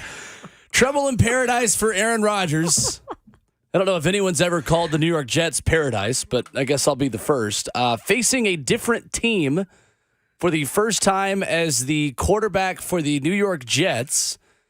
I love this from ESPN.com. Aaron Rodgers got a sampling of what the position was like for his predecessors, which is kind of savage. He was pressured by the Carolina Panthers pass rush in a joint practice yesterday, which ended with a 3-and-out in a 2-minute drill. From both of you who have been in a lot of NFL practices, you don't see a lot of 3-and-outs and 2-minute drills at the end of practice. That's pretty bad. This is a joint practice, though? This is a joint practice with the Carolina Panthers where the Jets offense went 3-and-out, and I'm sure you'll hear a lot about it on Hard Knocks in about a week. But you know what, though? In those joint practices, we just asked about it, Kayla. They go like it's a game except for hitting you. The quarterback, that is. That rush is as real as it gets. You've seen them here, Kayla, when the Patriots and everybody came in. That rush gets real. They want to get to you and just make you sniff blood real quick. It's like, I could have got you. And that's what happens. Oh, my gosh, yeah. Well, and it will be funny, Will, to watch it because I watched the first episode, and man, was it giving Aaron Rodgers his flowers and no-look passes in practice. And so this will be fun to see how his favorite narrator, who he calls the voice of God, narrates this one. Yeah. But this is as real as it get for him. They probably got close to him. They probably tugged on his jersey a little bit like, bro, that's a sack right there. Like, bro, that's another sack right there. Again, to that point about having a world-class quarterback means nothing if he can't get the time and protection. Can't get anything done. It's the case here last year. It was. Mm-hmm. It was. And it's just fascinating. Like you said, the honeymoon phase is officially over then. Is that what we're learning? What about the Jets and Aaron Rodgers? Well, Connor McGovern said, the center for the New York Jets, said, I sensed frustration from everybody. Everybody on the O-line, Aaron, the coaches. You can't go 3-and-out in a 2-minute drive like that. I think there was disappointment from the whole team in the practices that took place at Wofford College. Go Terriers. 10,217 tickets were distributed. Wait, tell you what. 2,000? For as many people as, 2,000? 10,000. Okay. So I don't know why I thought, 10,000. 10,000 tickets were distributed. It's kind of like we talk about where even if people hate us, if they're listening, a hate listen still counts. If you hate watch Aaron Rodgers, you're still watching Aaron Rodgers. And as much as people love him or hate him, I mean, they're still showing up. Yeah. You know what's so good about this reality check for the Jets? Because the Jets is just like somebody just won the lotto and inherited some cash they didn't know that was coming. Like, they've been like bottom of the barrel for a little while and hadn't really worked their way up. And then, of course, one offseason, you go get $100 million a year quarterback. Young phenom, golly, Sauce Gardner's good. The young rookie that they had, a running back, what's his name, Breece Hall from Iowa State, who had the ACL injury last year. They got a whole lot of stuff that had to be fixed, like the O-line, like what the defense is still going to continue to look like the wide receiver core that they're looking to do something with. You can't just fall into money, because if you fall into money the way the Jets did this offseason, you have a hard reality whenever you realize, I can still go broke. Like, you can still lose games with Aaron Rodgers if you're not on the same page offensively, defensively, special teams. And honestly, their head coach still has to be proven. Yeah. I think he was hoping that the cloak of Aaron Rodgers would save him. No, you still got to go coach him, bro. It's amazing, like, watching that first episode, like Quinnen Williams, who just got paid too. Yeah. He pretty much said that, like, thank you, Aaron Rodgers, for landing in our lap. But now you've got to realize you've got a major target on your back. And when you have situations like this where maybe Aaron Rodgers isn't being the Aaron Rodgers that you expect him to be, how do they manage the frustrations of that? How do they manage that in a tough game where Aaron Rodgers, the defense plans very well against him and gives him trouble? And how do they bounce back from that? Because they're so excited right now and they feel so privileged to have a guy like that. It's almost like oohs and ahs, but like reality is going to set in sooner or later. Yep. In the F&M Bank chat, you could join the conversation on Facebook Live, YouTube, Twitter, or Twitch, wherever you're watching this morning. And Tyler writes in and says, sounds like a classic Todd Downing drive. Yep. He is there, isn't he? They featured him. Is he there? Oh, In they one did little feature. segment. Oh, nice, man. That's awesome. Good for him. That's my guy. Is it? Is it, though? Is it really? I thought the vouchers were expired. Yeah, what's the expiration date when Ramon vouches for someone, Kayla? Let's make it like 5 minutes now. Because That's about how long it lasts Right, for. for a little bit. Hey, look. Right? I'm out of For a little vouchers. I'm trying to make sure. Also, Babs was on 3HL trying to vouch for Aaron Rodgers yesterday too. And goodness. I didn't think Babs would vouch for an Aaron Rodgers. Well, Ron was trying to put him in a Nathaniel conversation, and Babs like, no, he's gonna kill it. And Ron's like, okay, Babs. And I wanted to text her and be like, Babs, don't do the vouching thing, okay? Don't Learn from me. Learn from the fool. Don't be the fool, Yeah. okay?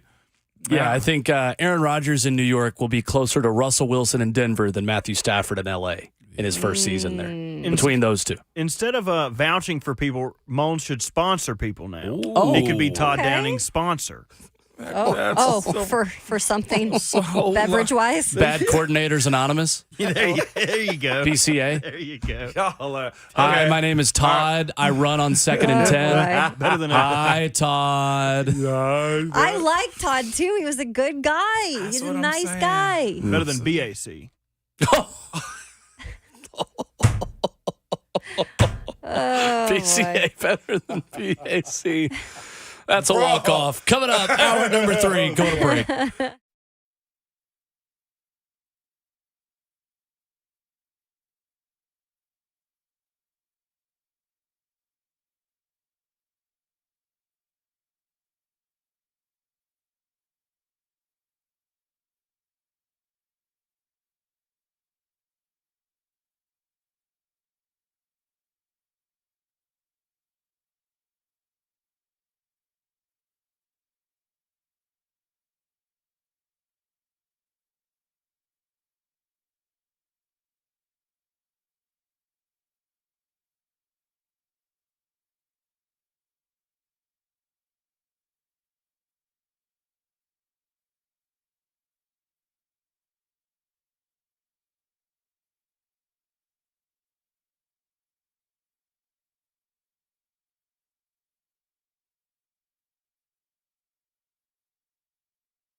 What's going on? Good morning. Just a hair before 8 o'clock from the 104.5 The Zone Studios. I'm Robert Walsh. Jim Wyatt gave the first Britches report of the year, and he announced the Titans are going to be decked out in white jerseys with navy blue breeches. The white and navy socks will be going crazy on Saturday in the preseason opener against the Chicago Bears. That game is at 12 o'clock. Yesterday, a judge sentenced former Raiders wide receiver Henry Ruggs to 3 to 10 years in prison for a fatal DUI crash that led to the death of a woman and her dog in 2021. Henry Ruggs must now serve a minimum of 3 years, and he will not be given credit for the time he served on house arrest. The Browns reached an agreement on a 1-year deal worth up to $5 million with veteran defensive tackle Shelby Harris. Harris was involved in the Russell Wilson trade last year, where he was sent to Seattle with Noah Fant. Known for his leadership, he started 15 games for the Seahawks last year. Now he winds up in Cleveland, and they've done a good job bolstering their front. Cesarius Smith,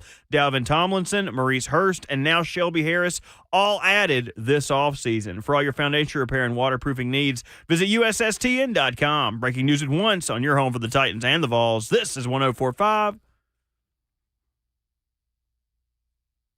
The Zone.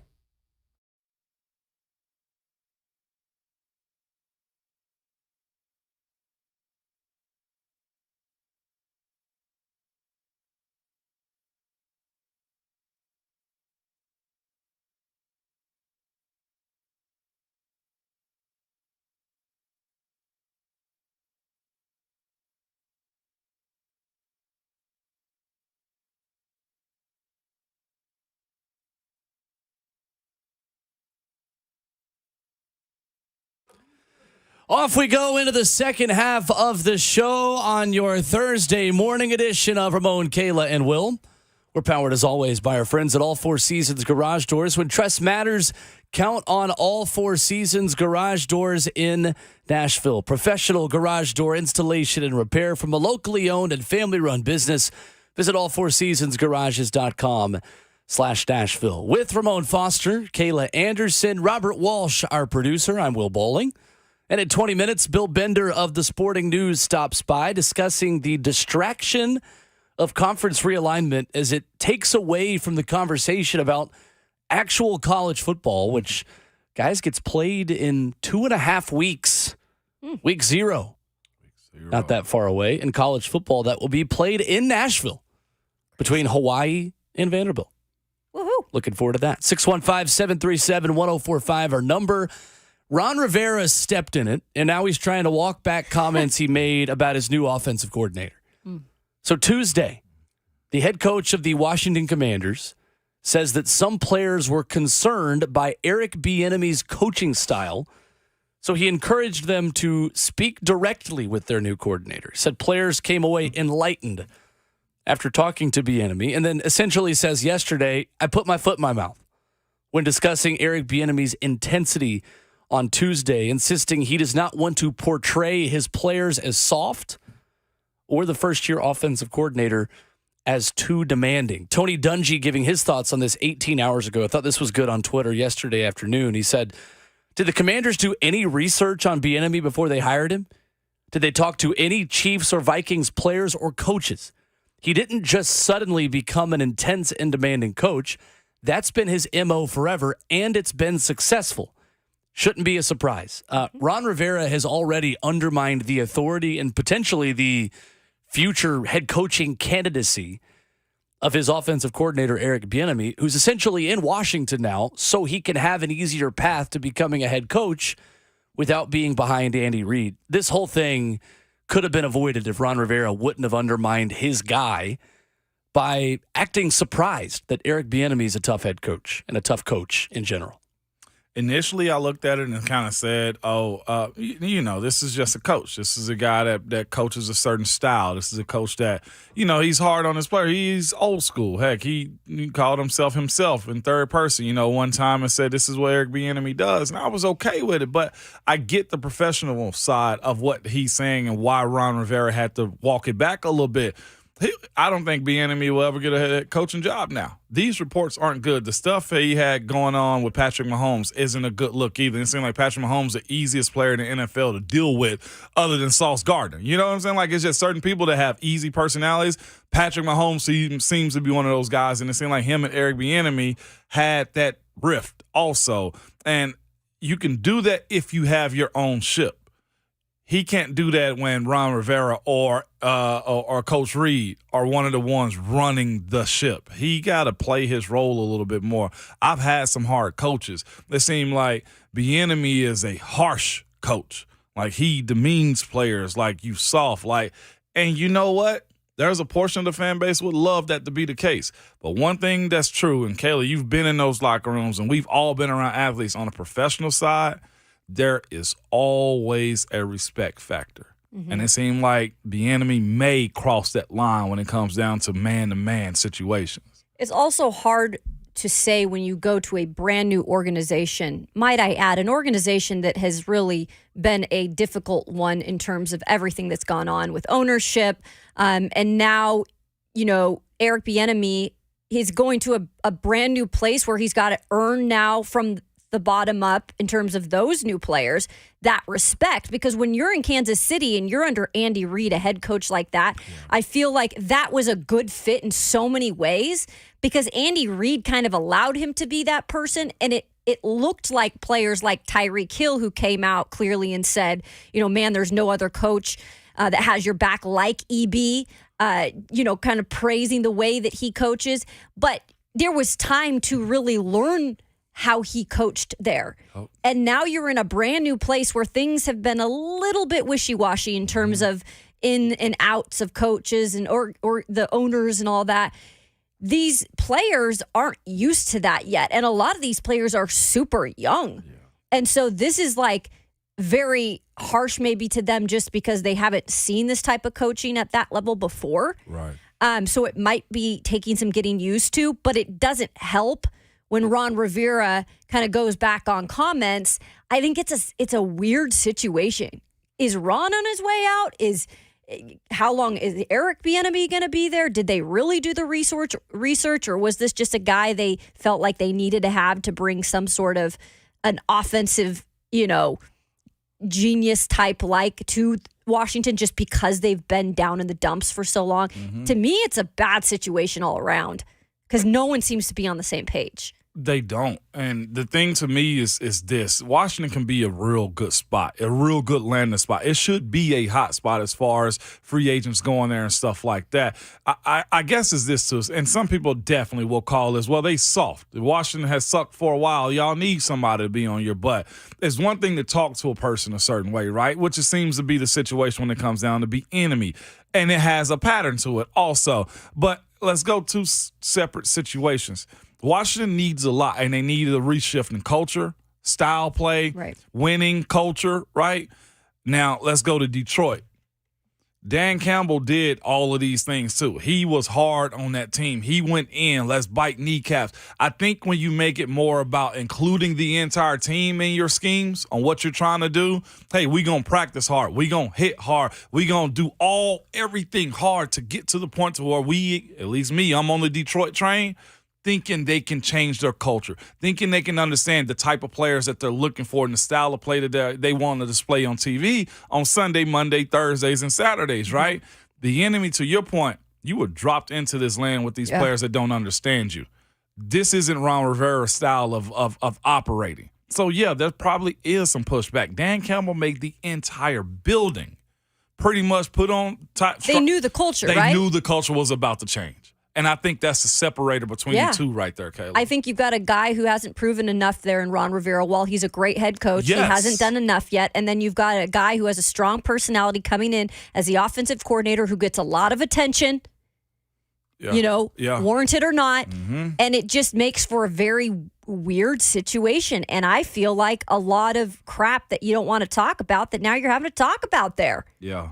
I don't know if it's I don't know. I like Ron Rivera a lot. From all accounts, he seems like one of the good guys in the NFL. I mean, he's been to a Super Bowl with Carolina. But the question, Ramon, I have for you is just as someone in an offense and someone specifically talking to an offensive coordinator. And I think the way this pertains to the Titans is interesting because I don't see Tim Kelly really having a kind of coaching style that would ever conflict with Mike Vrabel. To me, the job of language of how you coach players is not set by a coordinator, it's set by the head coach. Like, what is an offensive coordinator's job when it comes to that style? And I guess I'm asking, like, why would Eric Bieniemy have a different style of coaching than Ron Rivera that would ever surprise Ron Rivera? Because to me, that seems like what's happened here is that Ron Rivera has hired a guy for the schematic side of offensive play calling and, to help him move up within the coaching profession without realizing, hey, maybe the way he coaches players is different from the way I coach players. And that's exactly what's going on right there. I also look at this as a former player, Riverboat Ron, being in a situation where he was helping another former player. The thing is just the personalities may be a little bit different. The OC is supposed to run its own business. Like, they are on their own campus the way the offense is operating. The same way we speak about, like, Tim Kelly. But the philosophies and the communication and the DNA of the team has to be from the head coach. Bieniemy seems to have a strong personality, and that's a good thing. It really is, because that's a team that has a lot of good talent. Scary Terry, right? They got a young core. They have a young core offensively that can make something happen. And I honestly do think it was a smart hire by the Commanders by bringing in Bieniemy, but it does look like he didn't know what the operation of them being successful was. We always alluded to the fact that we think is Bieniemy that was calling the plays in Kansas City, and Andy Reid said it was Bieniemy.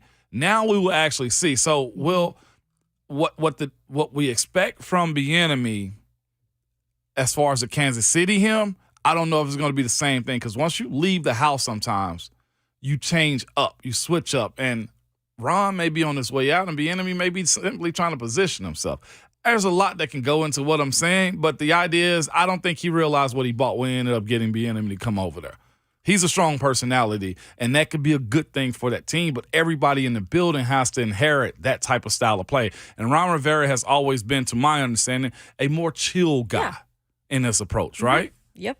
Do you guys think that Ron was the one hiring Eric, or do you think it was the front office? Because if I'm Ron, Ron hasn't won more than 8 games since 2017. To bring in another guy who could potentially take your job, and maybe even the way he answered this question, because it's not the first time Ron stuck his foot in his mouth. Remember last year, week 17, he didn't even know that the Commanders could get knocked out of playoff contention. That was crazy. The writing is on the wall. If I'm Ron Rivera, they're bringing in a new guy who is supposedly supposed to be getting all these head coaching opportunities to run my offense. He's a defensive guy.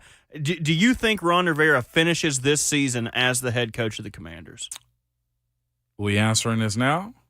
Yeah, we got Bill Bender next. No, I don't think he finishes it. I think he'll finish, but I think he could be gone next season if that's the case. I think he finishes the season. I think they're better. Chase Young back, defense healthy. I think he finishes the year.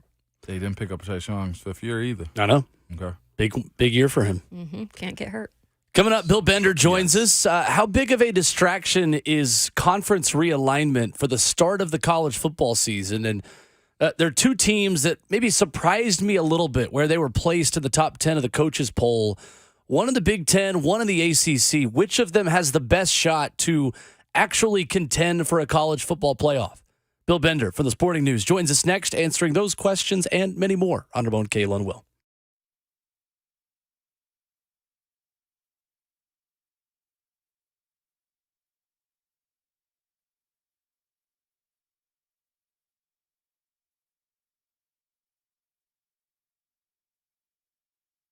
Hey, it's Will Bowling. Are you looking to keep your home in great shape year-round? Well, you can. Sign up for a Lee Company home maintenance plan for just $12 a month. This is an awesome deal from Lee Company because plan members receive 4 service visits a year from the Lee Company team of experts. A heating system tune-up, an air conditioning tune-up, an electrical inspection, and a detailed plumbing inspection as well. That's 4 annual visits, $12 a month. And for the very best in-home service, you need to call Lee Company at 615-567-1000 today or visit them online at leecompany.com. Just search home maintenance plan to join their membership. That's 4 visits, $12 a month. All you need is Lead Company. LeadCompany.com, the website, 615-567-1000. That's Lead Company. All you need.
Hour 3 continues on your Thursday morning. Welcome in.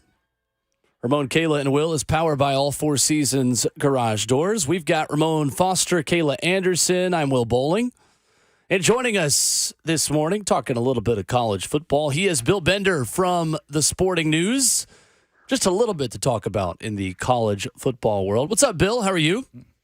It's a good thing you guys call. I'd be separated from my editor because we're arguing about Notre Dame. So happy college football season. We were doing that in the break, Ramon and I. We were on the same page, though. Well, what page are you guys on? And then I'll kind of share what I'm going at. Our page is why do they get a say-so? Yeah, I mean, I think Notre Dame's doing what's best for Notre Dame. My editor disagrees. I said they're pushing for this expansion so Stanford doesn't go to the Big Ten and all their rivals aren't in the Big Ten. They're pushing for this so the ACC survives, which I think is good for college football, but they want to maintain their independence, their 5-game arrangement, their TV contract, and bringing Stanford and Cal, that's part of it, I suppose, but I really do think they're trying to help the ACC survive. But like you guys, I don't understand why they have a full vote. Bill, it's like, keep my schools out your mouth, Notre Dame. Yeah, I mean, It really is. I get what you're saying, though. Yeah, I went to a Catholic school and have buddies that like Notre Dame, so I've been through this for 43 years, and I just told them all along, why are you too good for the Big Ten? And it just, that's always my comeback to them. Why wouldn't you go to a conference where the games would be awesome? Yeah. It's fair. Bill Bender, Sporting News, our guest this morning here on RKW. Bill, what is the weirdest headline you've seen in the last week and a half of this conference realignment? Is it Notre Dame's role in the ACC and Big Ten? Or if it's not that, what is the strangest part of this entire process, in your opinion? Well, not the strangest, but the saddest part for me is that, like, Stanford, Washington State, Oregon State, and Cal don't have a home right now. And those are schools that have been, Cal, an original Pac-12 member. Stanford, the last 15 years, has been really good at football. And we're just justifying that. You know what? Apple Cup, Civil War, those don't matter anymore. It's really strange to me how we can just rip a conference up like that and then just do it under the guise of TV ratings. So when you look at this realignment, like you have to ask the question, why did it work before as far as each conference, the Power Five, and now it just doesn't work, Bill? Right. And I think, well, it comes down to TV. So one of the things I was saying last week is, you saw a lot of people throwing flowers on the Pac-12's grave or whatever. And I said, well, a lot of these people can say they were watching it. They weren't. The Pac-12 had 2 conference games last year that had a Nielsen rating of 2 or better, and there was 40 games like that. And the one was Caleb Williams versus UCLA because we all want to watch Caleb Williams. So I wish more people would have watched it. I wish the Pac-12 would have done a good job marketing itself. I go back to McCaffrey. Like, there's no way Christian McCaffrey, if he played in the Big Ten or the SEC, there's no way he wouldn't have won the Heisman. Right. Absolutely. So when you look at just the grand scheme of how everything is unfolding, you have to actually say to yourself, how did Greg Sankey push the SEC so far ahead everybody else, and nobody in these other conferences hired an AD with this type of vision? Like, do they not talk? Is it just like athletes where you have such a big ego that, like, I'll see somebody I know and just I won't say what's up? Like, do they not share ideas, Bill, that look, we're doing this? You know what I'm saying? And right. Sankey, or did Sankey keep everything to himself? Greg Sankey should be the commissioner of college football. Yep. Like, the entire thing. He has that kind of vision. Just, I've been around him, talked to him, just always leave impressed, staying one step ahead, like you said. I'm on the fence with them in Florida State and Clemson, though. Like, part of me is like, well, why wouldn't you just add them? You have 2 more unbelievable schools, and then you make the strongest league in college football even stronger. You would add Florida State, Florida, and Clemson, South Carolina to your rivalry index. But, I'm not going to question what he's doing. they stayed out while the rest of the world kind of burned the last 10 days and in college football. And it was one of those deals where I think staying put probably was a good thing. Is this, we have Bill Bender with us this morning of Sporting News. And Bill, I guess another question I have for you is this, is when we speak about doing stuff the right way, is there something that needs to be done about Northwestern and just what they have going on still was saying they had a good culture when everybody read and heard everything around it? Is that one of those situations where a stronger commissioner would reprimand them in a way that nobody else would step out of line like this? Yeah, and yesterday, even more when the Cats Against the World shirts, you saw that on Twitter, and the Northwestern athletic director had to, admonish them, and he should. I mean, what are we doing here? Like that, I keep asking that about this whole Northwestern situation, and I've talked to former players and about locker room behavior and those kind of things, and the ones that were most honest with me say, yeah, you screw around in the locker room a little bit, but nothing even close to that level. And it's just stunning to me that they continue to double down on that when make the argument that they could have fired every coach and not had a football season. Yep. Mm-hmm. That could have absolutely happened. Probably should have happened. Bill, aside from the financial benefits of Oregon, the Fuskies, and how I hate the Huskies there, and USC and UCLA moving to the Big Ten. My question is the actual product on the field, can especially a UCLA who has not been the greatest in the past, 10 years, they've been kind of getting back up there with Chip Kelly here in the last couple, and, Oregon and Washington. Washington has been up and down in the Pac-12. They've been stronger as of late, too. But with this competition now in the Big Ten, we're talking about Matt Rule now at Nebraska, Luke Fickell now at Wisconsin. Do you feel like those Pac-12 products will, now be able to fit in with what they're putting out there and the competition level every day in the Big Ten?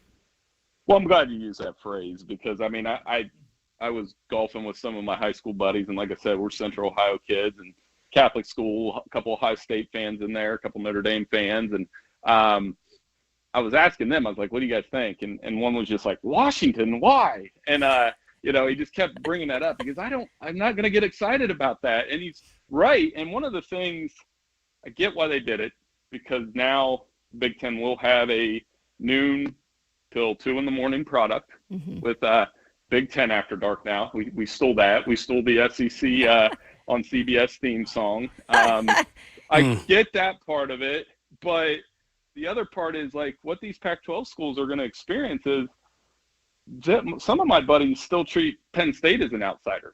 Sure. And Penn State's been in the Big Ten for 30 years. Mm-hmm. They treat Nebraska, and I don't even want to tell you how my buddies view Rutgers and Maryland. Oh, yeah.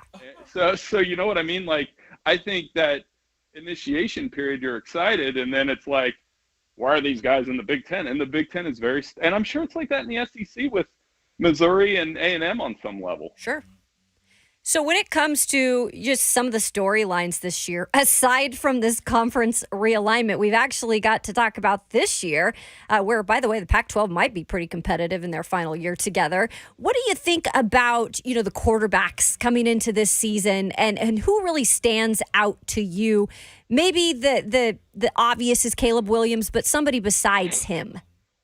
Oh, it's a great quarterback class and much more exciting in a lot of ways than the one we had last year. It starts at the top with Caleb. He's incredible. I think he has, I'm going to try to say this the right way. I think he has the best chance of any returning Heisman winner to win it, maybe ever, because he's overwhelming. He's going to have the stats.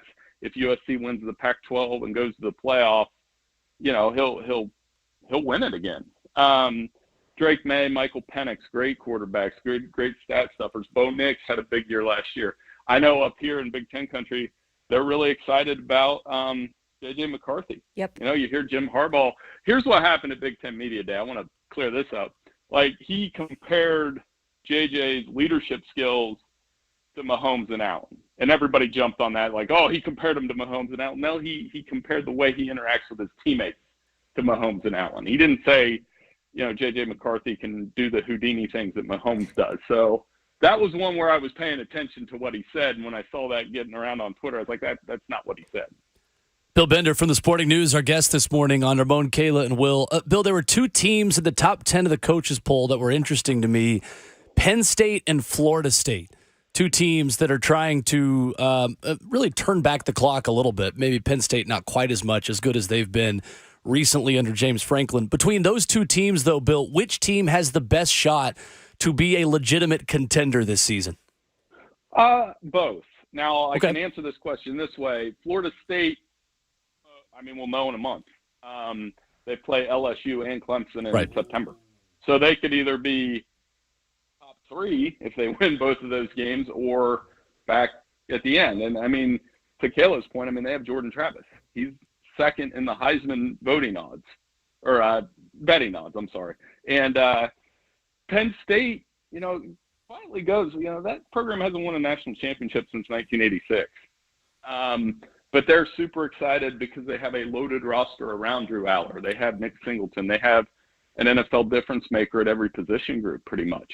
And it comes down to, can they go out and beat Michigan and Ohio State? So they'll play Ohio State in October.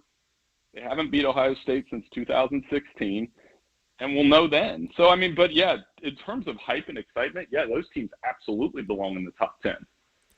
Bill, it's interesting here talking about media day conversations, going back to the SEC media days here in Nashville. The whole conversation was about, can LSU now become the just perennial favorite along with Alabama in the SEC West? All the talk you hear about Bama is them turning back the clock as well, but to the grounded pound, hey, let's have a game manager at quarterback and run the ball 50 times for 250 yards per game, kind of Nick Saban style this season. Is them kind of going back to go forward a good idea to keep LSU out of Atlanta for a second straight year?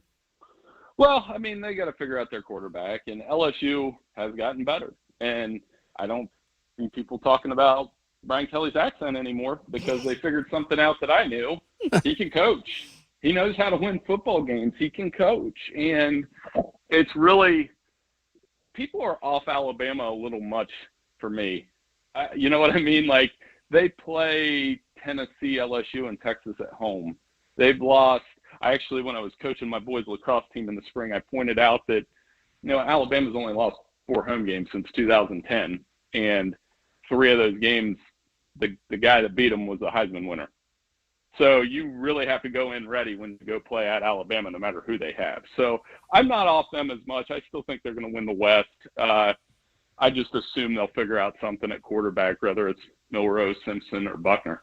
Well, let me go ahead and pencil in Joe Milton as the Heisman winner this year. I kid. I'm a little early on that one, Bill. But just speaking of quarterbacks and awards, though, the Heisman, as far as what we know about the Pac-10, Pac-12, and now the Pac-4, do you have to really just go back and give those USC players the Heisman like Reggie Bush? Like, where are we at with that if we're just going to dissolve the entire conference?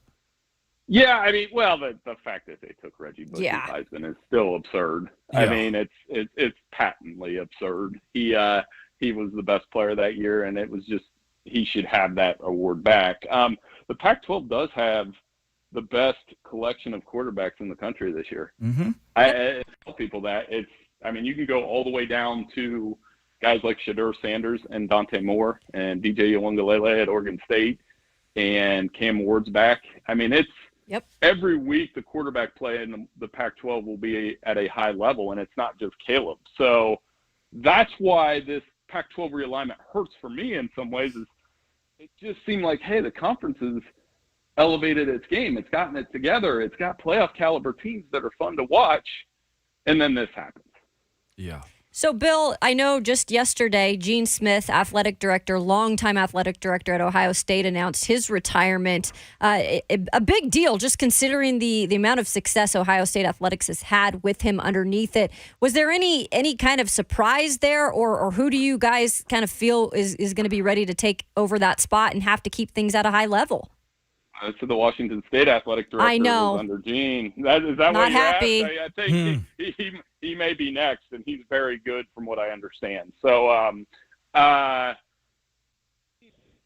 what? it's got my attention for different reasons because Gene's such an influential person across the entire NCAA landscape. When he says something and I see it on social media, I tend to stop and read it because I was like, he's having these conversations with the people that matter. So it's a tremendous loss for college sports. He's done a fantastic job. He's been across the basketball. And I'm starting to wonder with guys like him and Bill Hancock's retiring, it makes me a little nervous about the next chapter because you need leaders like those guys to usher the sport through. Bill Bender from the Sporting News has been our guest this morning on Ramon, Kayla, and Will. Good to talk some actual college football in here too, Bill, because I feel like the conference realignment has been such a distraction that it's like we forget that week 0 is in 2 weeks here, including in Nashville down the road. So good to talk some college football with you as always. Yeah, next time we can talk about this stuff on the field a little more for sure, and I won't be opposed to that. Thank you so much, as always, for having me. Well, real quick, where are you at on the video game that is definitely being released next year to NCAA? I will tell you the full story next time, but I have a good story about the time that I definitely played Lorenzo Booker, my roommate and I did, and it didn't go well for us. I'll tell you guys that one next time. Oh, I can't wait for that. Writing it down. Good stuff, Bill. Thank you, sir. Great. Thank you. All right, there's Bill Bender with us this morning here on RKW. I'm already politicking on which MAC team I'm going to be the offensive coordinator on at NCAA Football 25. So good. Usually, Toledo was my best one. Yeah. And then in honor of my favorite upset win by a non-conference G5 team in college football history, I was Louisiana Monroe for 4 straight national championships. I was going to leave and go to another school, but then I built ULM into such a power that I think I moved them into the SEC and just dominated it. No, I made them independent. That's what it was. I said, down here in Monroe, Louisiana, we go independent. Right? I literally, though, I do have a group of friends that's already started a group text about the online dynasty we're all going to do together. Wow. And there are very rigid rules of the way this works. There's going to be a lottery system, I think, for which team everyone can pick. Yeah. You have to start as a coordinator. You have to play 3 games a week. Jeez. Every Monday, Wednesday, Saturday or something like that. Everyone has to advance. It's going to be legit. You are the type of group that made me stop playing Madden. Yeah. Kayla. They're the type of group that made me stop playing Madden, too, honestly. You having to hold me to a time. We got to Bad play video 3 games. That's hard. And then you can't simulate it. You got to stream it. The rule, there's a group of guys on YouTube right now that have pages so that they can stream games. And you know how many views they got? 2. Him and the one he's playing. I know. Well, that's a real thing. You would go scout the people you were going to play next. And everyone would be in a party together with their headsets on, playing Xbox at the same time, or if you're a PS4 guy, whatever. And it would be all right, so who's going to stream it? Which one of you is going to stream it? That way we can all watch and then just roast whoever's playing on the headset. That was COVID for me. Yeah. Now so that's the thing. You juggle that, and then if you play fantasy football, fantasy football for me is a lot because I take it so seriously. I don't pay my dues for 3 months down the road, but Right. Well, I'll tell you what, we're probably all better than the baby hunk Titans. Okay. That's very true. It is not hard to win on All Madden. It's so easy. Don't even get me started on that, man. You can beat All Madden 70-0 by running 2 plays. And Hunk will be so mad at these players. It's crazy. He will be so mad at these players. I'm like, come on, Tannehill, throw a better ball. I'm like, you hit X. There's been a lot of talk Jeez. about how bad I am at sports recently. My first pitch was terrible. My golf game Monday was horrible. That is one thing I can stand on, is that you can beat All Madden with ease. 56-0 by literally running pinch bucko out of the 3-4 odd and slot outs out of the spread flex. I hope he Class is in back. session, kids. We should have the Hunkapeller minute where we just Dude, that's a good point. All right, next Monday. Check sales right now, Bert. So coming up next, Bill Connolly, our friend from ESPN.com, has an article about the top 25 most important players in the college football playoff race. And number 1 is an SEC quarterback. We'll talk about that coming up next.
Thursday morning on Ramon, Kayla, and Will continues, powered by All Four Seasons Garage Doors. Coming up at 9 o'clock, we'll reset the headlines on the Titans practice field and when and where you can find the Tennessee Titans this weekend in the Windy City. 615-737-1045 is our number. I thought this was a very interesting article this morning by ESPN's Bill Connolly, who is going to join us on Tuesday next week to talk about this in detail. But the top 25 most important players for the 2023 college football playoff. And I agree with his assessment that there is a clear number one pick here. Who do you all think is the number one player that is most important to the college football playoff in 2023? Oh, Arch Manning. Okay, interesting. You said this year. This year, yeah. For this Arch year? still, yeah. Not Quinn Ewers?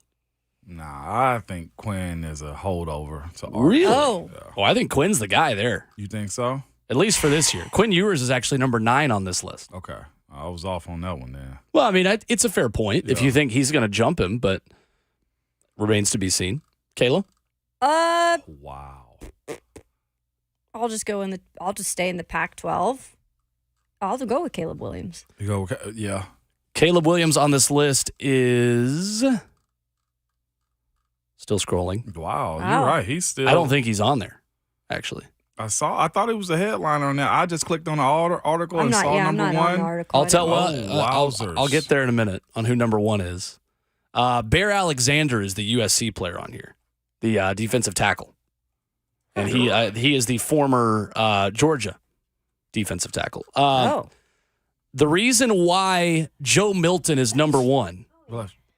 is because he could end or change Tennessee's playoff future, Georgia's playoff future, Alabama's playoff future, and maybe even LSU's if on the off chance there's a Tennessee versus LSU SEC championship game. I think Joe Milton is the clear number 1 pick Yeah, that makes sense. because of the way he could affect the SEC landscape. And, I mean, ultimately, Hendon Hooker ended Alabama's playoff chances last season. Yep. In a way. I mean, Hendon Hooker and Jaden Daniels did. I think that's why Jaden Daniels is, also a guy that I would put higher on this list than number 8. He is on this list, though, at in the top 10. But number 2, the guy that Bill Bender mentioned is Drew Aller at Penn State. And I think these guys that are coming in as unproven quarterbacks that are question marks, Drew Aller at Penn State, Carson Beck at Georgia, who's number 3 on this list, I think is absolutely a great pick. Kyle McCord or Devin Brown at Ohio State. And then whoever Alabama's quarterback is too. You think about teams that are going to play multiple playoff candidates in 2023. Joe Milton might play more than anybody. No. Genuinely. I had to scroll back up to see who wrote this. Bill Connolly wrote this, and he's usually pretty fair across the board. The last sentence of his write-up on Joe Milton being number 1 on this list says, "Forget spoiler talk and put them in the national title conversation. No pressure, Joe." Yeah, right. Right.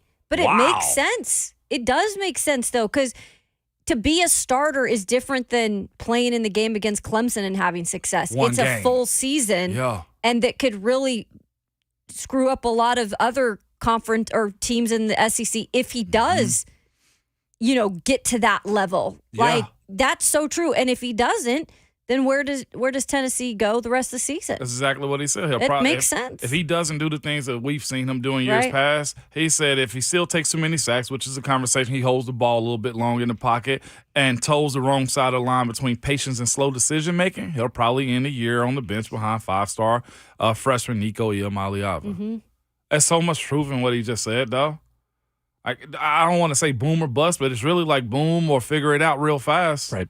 Yeah. And like I said, it is still boom or bust. And we'll learn in pretty much exactly 1 month when Tennessee plays Florida. We're about a month away. I'll say this: the names you was saying real quick on the top 5, these quarterback: Carson Beck, Drew Aller. Aller.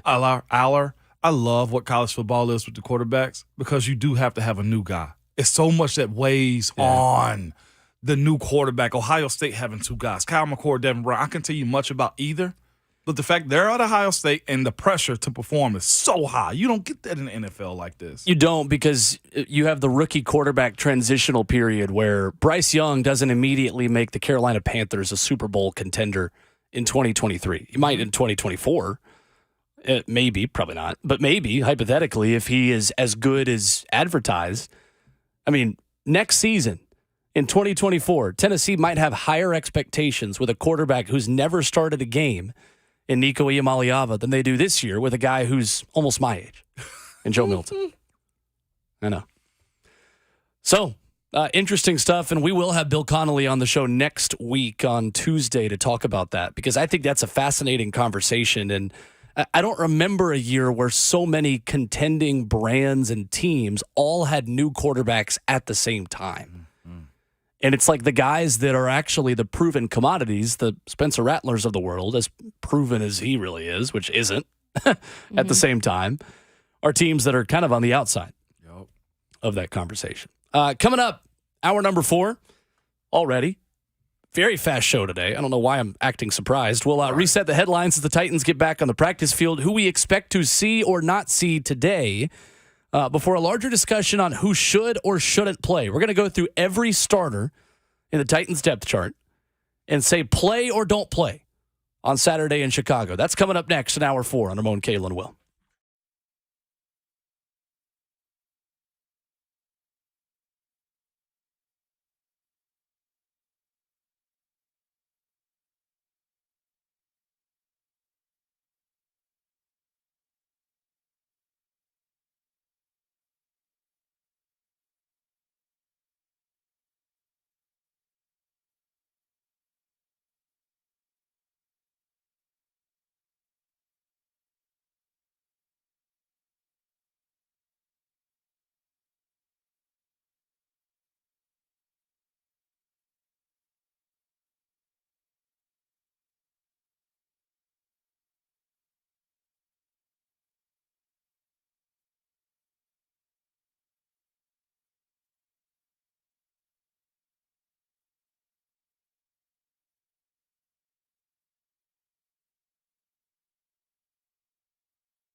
9 o'clock. What's going on? Good morning from the 104.5 The Zone Studios. I'm Robert Walsh.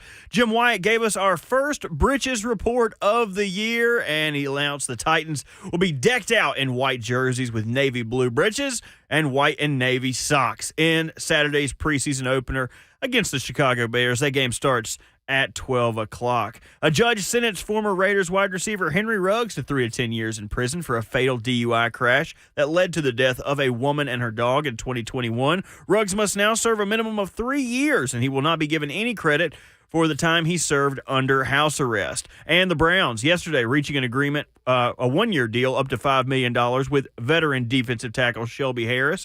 Harris was involved in the Russell Wilson trade last year where he and Noah Fant were sent to Seattle. Known for his leadership, he started 15 games for the Seahawks last year. Now the Browns have done a great job bolstering that front. Zadarius Smith, Dalvin Tomlinson, Maurice Hurst, and now Shelby Harris all added to that Browns front four. For all your foundation repair and waterproofing needs, visit USSTN.com. Breaking news at once on your home for the Titans and the Vols. This is 104.5.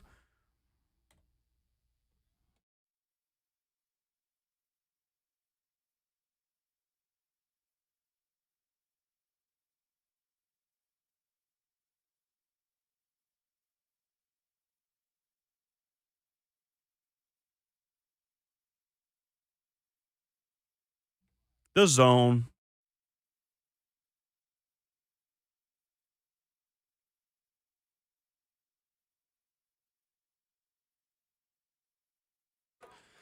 To the fourth and final hour we go on a Thursday morning edition of Ramon, Kayla, and Will. It's not Friday yet, but I'd like to think we're already acting like it a little bit. We are. With Ramon Foster and Kayla Anderson. Robert Walsh behind the glass. I'm Will Bowling. It's birthday eve for 104.5 The Zone. Zone turns 20 tomorrow. How about that? Look at that. Oh, duh. Big party 2-0. coming up. See what the people have planned. But looking forward to seeing everybody out at Yazoo Brewing in Madison tomorrow. If you are done with work around the time we are, or even if you're not, take an early lunch, come drink a pint with us. It'll be great. It'll be a good time, Look at that. man. That's like your neck of the woods. That is my neck of the woods. I'm like, finally, something on my side. Because I ain't going to lie to you. When we did that golf tournament on Monday, I was like, I might That be was a stretch late for you. that. Yeah, I was like, I might be a little late for this one. But I made it on time. Got to be a true pro no matter what. You did. That's right. Big J. Big J. Whoop. No. Medium. Small J still. Medium J. Medium J. Medium. Only There we wear go. J's. How about that? Okay. Perfect. Oh, that works. Soldier Field, the site for Titans and Bears on Saturday, noon Central. Titans and Bears will play in the preseason for the fourth time in a 7-year span. Titans saw Chicago in 2017, 2019, and 2021. The last regular season meeting, guys, November 8th, 2020. I don't know why I have zero memory of this football game. Titans won 24-17 on that day. I literally, that game, no memory. No memory on that one. I was there, but I don't remember it. It'd be like that sometimes, Will. You're just going through the flow. They got a dub, and that's They do all get a that dub. really matters, man. I just know they play Chicago a lot in the preseason. Yeah, they do. Yeah. Is that one of those teams that they usually always do, like because it's regionally? What is that, an hour 45 flight, if that? It is a short distance. But Yeah. I It is a don't, short is that distance. how they do it? I don't. I think preseason should be there. You shouldn't fly over 2 hours Yeah, for well, a preseason game. that's ridiculous Yeah. if that's the case. That's That's how NHL does it. Is that how Yeah. they do it too? Yeah. Oh, yeah. Everything's regional. Like the Preds just play like the Hurricanes, the Panthers. Though, I mean, there aren't a lot of teams close to the Preds, though, geographically in hockey. But that is the way it is for them, too, yeah. Okay, for sure. Yeah, it just makes sense because there's so much going on and everything. I can't see Seattle coming to Nashville for a preseason game. That would not make sense. Would not make Unless you got a sense. week of joint practices. Or just don't change time zones that much. Yeah. You know, like if you're going from New York to Miami, what is that, 3 hours? Like, okay, yeah, all right, I'm on that one. I can live in that world. That would be a different kind of conference realignment. That would be a different kind. We call it what, the AFC, NFC? Yeah. At this point. Oh, Interesting from Mike Vrabel, who is Yeah. meeting with the media now, saying that he will be where I need to be on Saturday. Very Mike Vrabel-esque answer while Terrell Williams takes the head coaching duties. He does say that there is not a decision on who the starting quarterback is. Yep. Not naming a starting QB for Saturday's preseason opener against Chicago. Who do we think starts Saturday? Malik. I would agree. Mm-hmm. Yeah. I would expect Malik Willis to get the first half and Will Levis to get the second half as just a wild guess. That's what I'm thinking too. And Teresa Walker put up here that he, in terms of Mike Vrabel, does say that there will be starters that will play in the preseason game. Makes sense.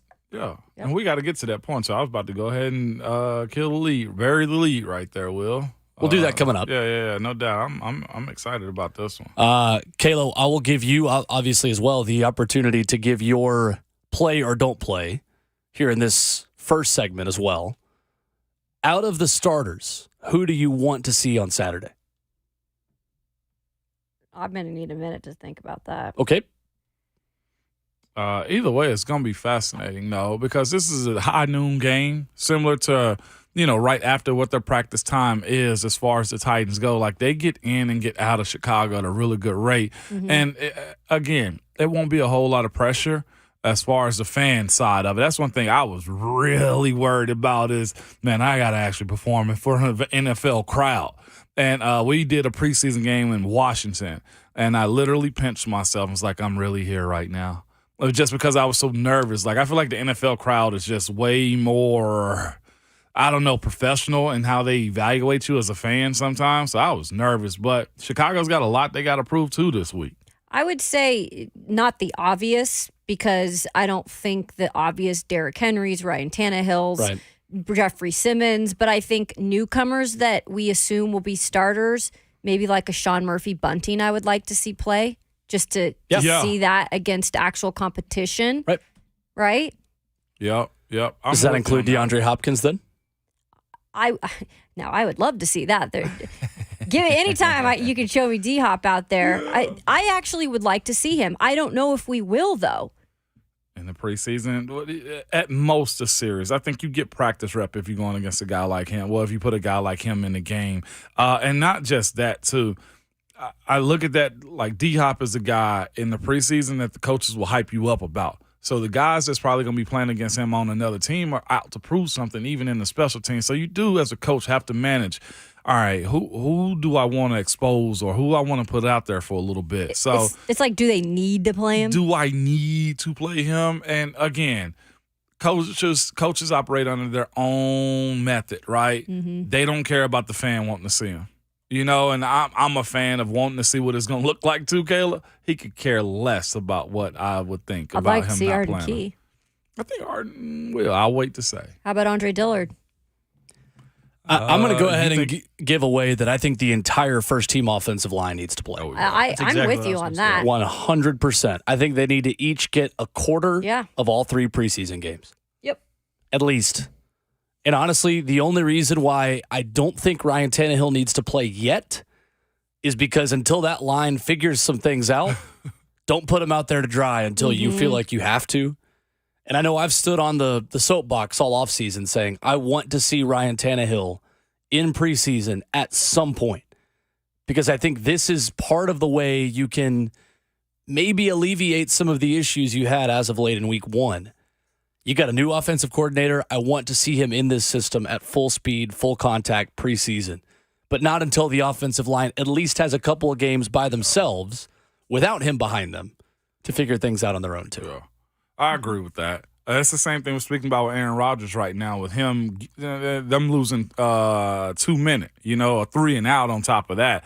That right there is what happens in games, but this time you get sacked. This time your arm motion gets messed up because guys are getting after you a good bit. So I'll roll with you on that one, watching what Dillard does, watching what Hubbard does. And, I mean, a lot of fuss is made about the tackles in this league, but the interior – on how teams have focused in on trying to beat guards and centers. Like, you got to make sure those guys are on top of it even more. Mm-hmm. I'm glad it's not just the left tackle that gets, oh, man, you just need to No, there's 4 dudes on the line that are, doing the exact same job he is and trying to make sure that the quarterback stay upright. Kayla, what are you expecting to see on the practice field today? I would imagine a maintenance day for many, perhaps.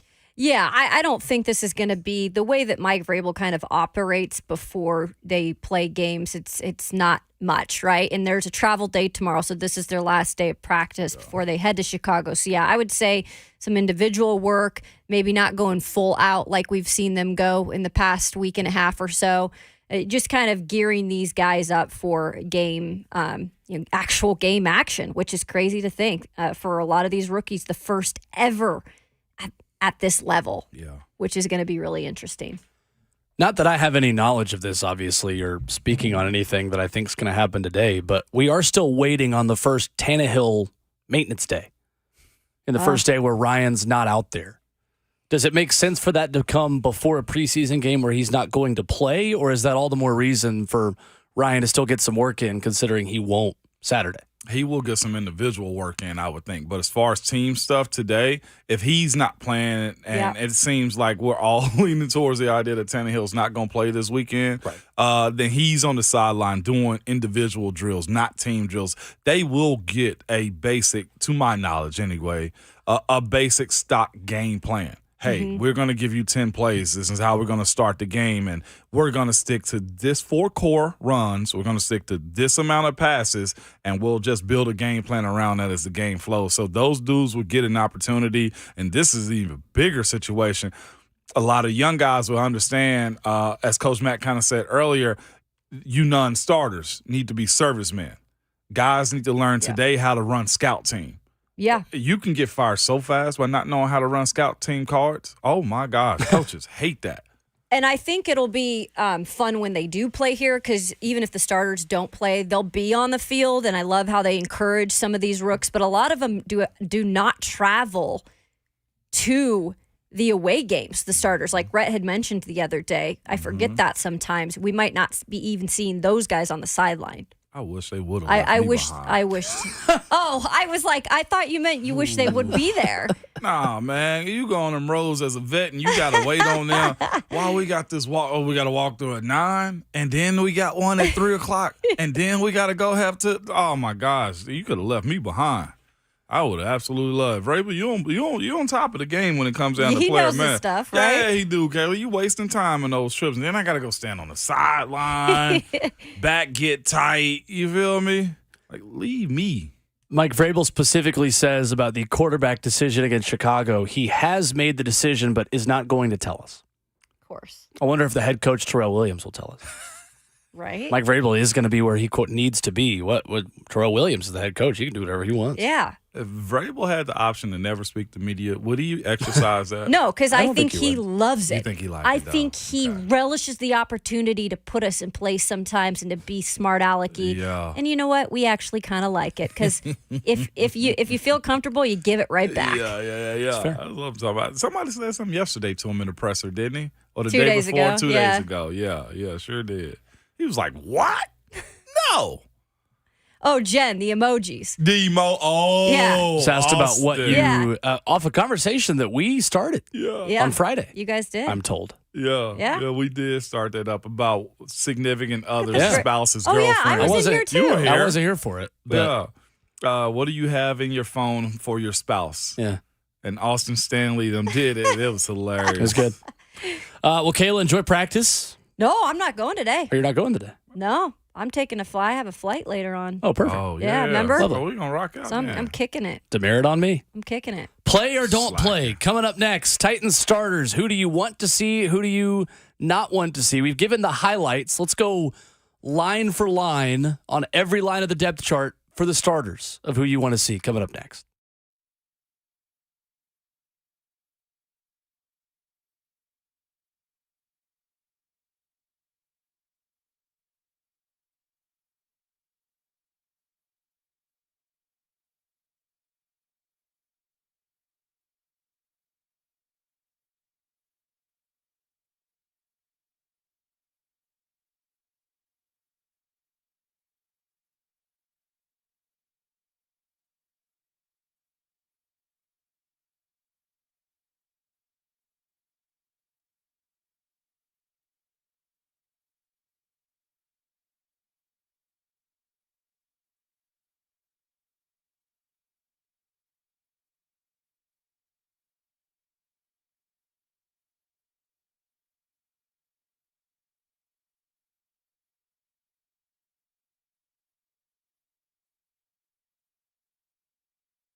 Hour 4 on RKW, your Friday Junior here on the show. With the whole crew here, Ramon Foster, Kayla Anderson, Robert Walsh, I'm Will Bowling. It is time for Play or Don't Play. Who do you want to see? Well, there's 22 Titan starters. We're not going to do specialists for this one. Maybe we'll add, actually, you know what? We will add specialists for punt return and kick return. Okay. How about that? Let's go. Because both kickers are probably going to play as that open competition continues. One note before we get to that, though, coming up in 20 minutes, got some tickets to give away to Nashville SC and Minnesota United Leagues Cup going on tomorrow night at Geodis Park. Quick turnaround from their Tuesday night win over Club America. We will have tickets for you for that coming up at 9:45. So stay tuned. We'll tell you exactly how you can win them. But you got to listen before we tell you how to win them. Tell them, Will. Anyway. Tell them, Will. Play or don't play. Titan starters. Ryan Tannehill. Play or don't play. Don't play. Robert, Kayla? Don't. Yeah, I'd say don't. Yeah, don't play. Don't play. Not for this one. We know what this is all about right here. The young guys need way more reps than he do. Yep. Derrick Henry, I would imagine, is the easiest pick here. Don't play. Yep. Don't. I'm Don't good need on to. that. No. So we're going based on the Titans depth chart they put out there, which again, based on the PR staff that watches practices, the base personnel they have is 2 tight ends, 2 receivers, 1 back, plus the full offensive line and Ryan Tannehill obviously too. So the 2 wide receivers as starters, Traylon Burks and DeAndre Hopkins, play or don't play. I got D-Hop. Don't play. I got Traylon play. Okay. Kayla? I'm going to say don't play either. There's so much writing on some of these other guys. You already know what you got out of Traylon and D-Hop. Robert? I'd say let Traylon get a run. I think 2 series for Traylon and don't play for DeAndre Hopkins. Yeah. And the only reason I say that is because, yes, I want to see DeAndre Hopkins, but I want to see him with Ryan Tannehill. The odds of DeAndre Hopkins being a Titan long enough to play for Will Levis or Malik Willis as the full-time starting quarterback, I think are at best 50-50. Yeah. Probably below that. However, there's a 100% chance that DeAndre Hopkins, barring a major freak injury, is a wide receiver as Ryan Tannehill being the starting full-time quarterback. Right. That being said, Traylon Burks, there's a chance that he has a Titans tenure with one of these guys as the full-time starter. And yeah, there's a chance that one of them is a starter this season with the injuries this team had last year, with the question marks on the offensive line. I wouldn't mind seeing Traylon get a little bit of chemistry and a little bit of run with Will Levis and Malik Willis. Yeah. And I think it's fair, too. Heck, he's, like you said, to his point, he's got to be able to adjust to a lot of stuff. And Traylon may actually have to give looks on the other side of the ball as a young guy still for scout team. Right. Yeah. And one of those quarterbacks thrown to him is going to be Malik or Will Levis. They also have 2 joint practices this year, Yeah, Vikings well, and yes. New England, where you're going to see a lot of work out of him. I don't think there's a wrong answer on the wide receivers. I think you could make a very valid argument on either side. I think either way, I'm content with whatever decision the Titans make on that. Yeah, Yeah. for On sure. who they play in that. I think the other thing, too, and we talked about this a lot last season when it came to you needed Malik Willis to throw the football because you had a major wide receiver battle happening. And you needed to learn what you had in your wide receivers. And in order to do that, they have to be able to catch footballs. Well, if the football's not being thrown and Malik's just scrambling, it makes it harder to evaluate your wide receivers. I think the same could be said now of the quarterbacks. I think so. You need solid wide receiver play on the field in order to learn what you have in Malik Willis and Will Levis, because if there's no time to throw, we'll get to that in a minute, and there's nobody open, we have no idea how good Malik Willis is because he's throwing to guys that aren't going to make the roster who aren't open. So that's why I think Traylon Burks being in there, you have the best chance of him getting a little bit of separation, and you've got somebody to throw to who's an open receiver. Yeah. So that's where I fall on that. But again, I think fair either way. Tight ends, Trayvon Wesco and Chikakonkwo. Play them both, specifically for in-game blocking. Wesco, I definitely need to see more out of, too. I see he's one on the depth chart, but the depth chart is, fluid as almost anything right now. I need to see both. Give me Chig, about 2 series. Give me Wesco for about a quarter, maybe more, depending. Yeah, I need to see Wesco for Yeah. sure. I think they will put Chig in for maybe a series or so.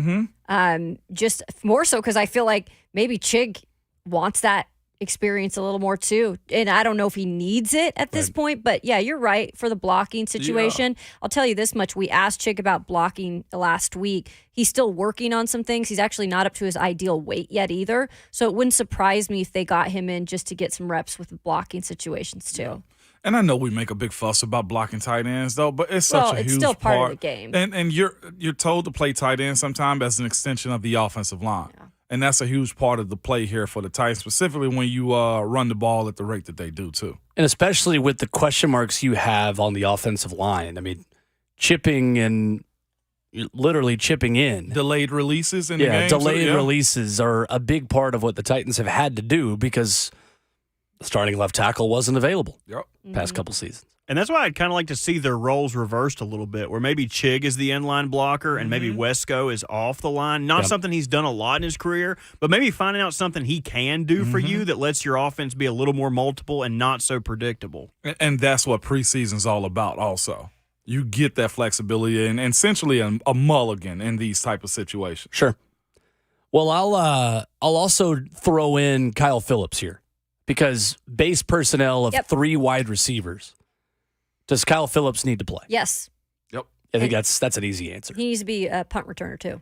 Yeah. He needs to be able to get reps. I would even throw this out there for Kyle Phillips. Give me a half and open up the next series of the third quarter. I agree. Y'all, is that fair for him? At least a half, I think. At least a half, Kayla. Yes, 100%. Because we need to check on that durability. Yeah, we do. Right. You can't be scared of getting hurt. You cannot. He's going to play 17 more of these. Exactly. Like, Feel he's got me. to be able to play. Please don't put a Get over that bubble mental wrap hump. on him. Yeah, don't do that.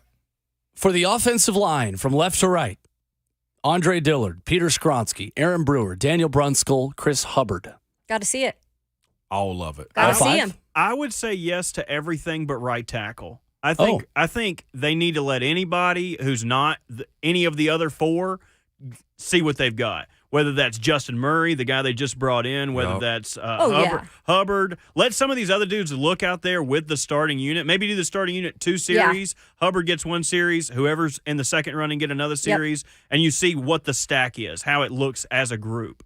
I'm okay with rotating a little bit that right tackle position, like you said, with a few people. Because you're right. We don't know for sure if Chris Hubbard is the dude. Right. We don't. And I would even go further to say, give me a quarter with Hub, give me a quarter with Jalen or Murray. Like that's where I'm at. Justin Murray. Like that, I'm okay with that because they do have to build up and see what this is going to be about. So yeah, I'm with you on that one. And as far as Peter Skronsky goes too, I wouldn't mind a half. Yeah, same. But for him, do you only want him playing guard? Oh, heck yeah. I don't want him anywhere else. You don't want him anywhere else? I don't want Skronsky nowhere else. Just keep him there. Again, the question was risen up on somebody's show. Was it here or was it on 3HL? Somebody was like, is he the Titans version of Quentin Nelson moving forward? No, it was not our show. It wasn't us. It had to been 3HL, I think, of Blaine and Mickey. It's going to be our show. Is he is he, though, that? I look at Skronsky, and I said this to somebody the other day. He's in a position where if he goes out and kill it, being a first rounder, he can be in a spot to where he's a Pro Bowler moving forward. Who's the Pro Bowl guards in this league right now? Zach Martin. No, AFC side. Oh, AFC. Yeah, it's Quentin Nelson. It's Quentin. And if he can knock Quentin off, but being the new shiny toy, you got yourself a gem. That's the hope. He could be. Because he got everything you need, the first round status. Yeah. He's being discussed the same way Quentin Nelson was, that it's a boring pick, but it's maybe the most surefire, highest floor pick that anybody made in the first round. That was the conversation around Nelson, too. And we haven't talked about him as much in camp, and that's for good reason.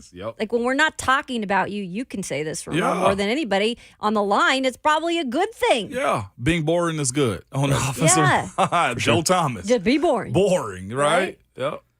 So I wouldn't mind, I don't know, Peter Skronsky should play guard the whole time. Part of me wants to say, even try him out at right tackle. I want to see it.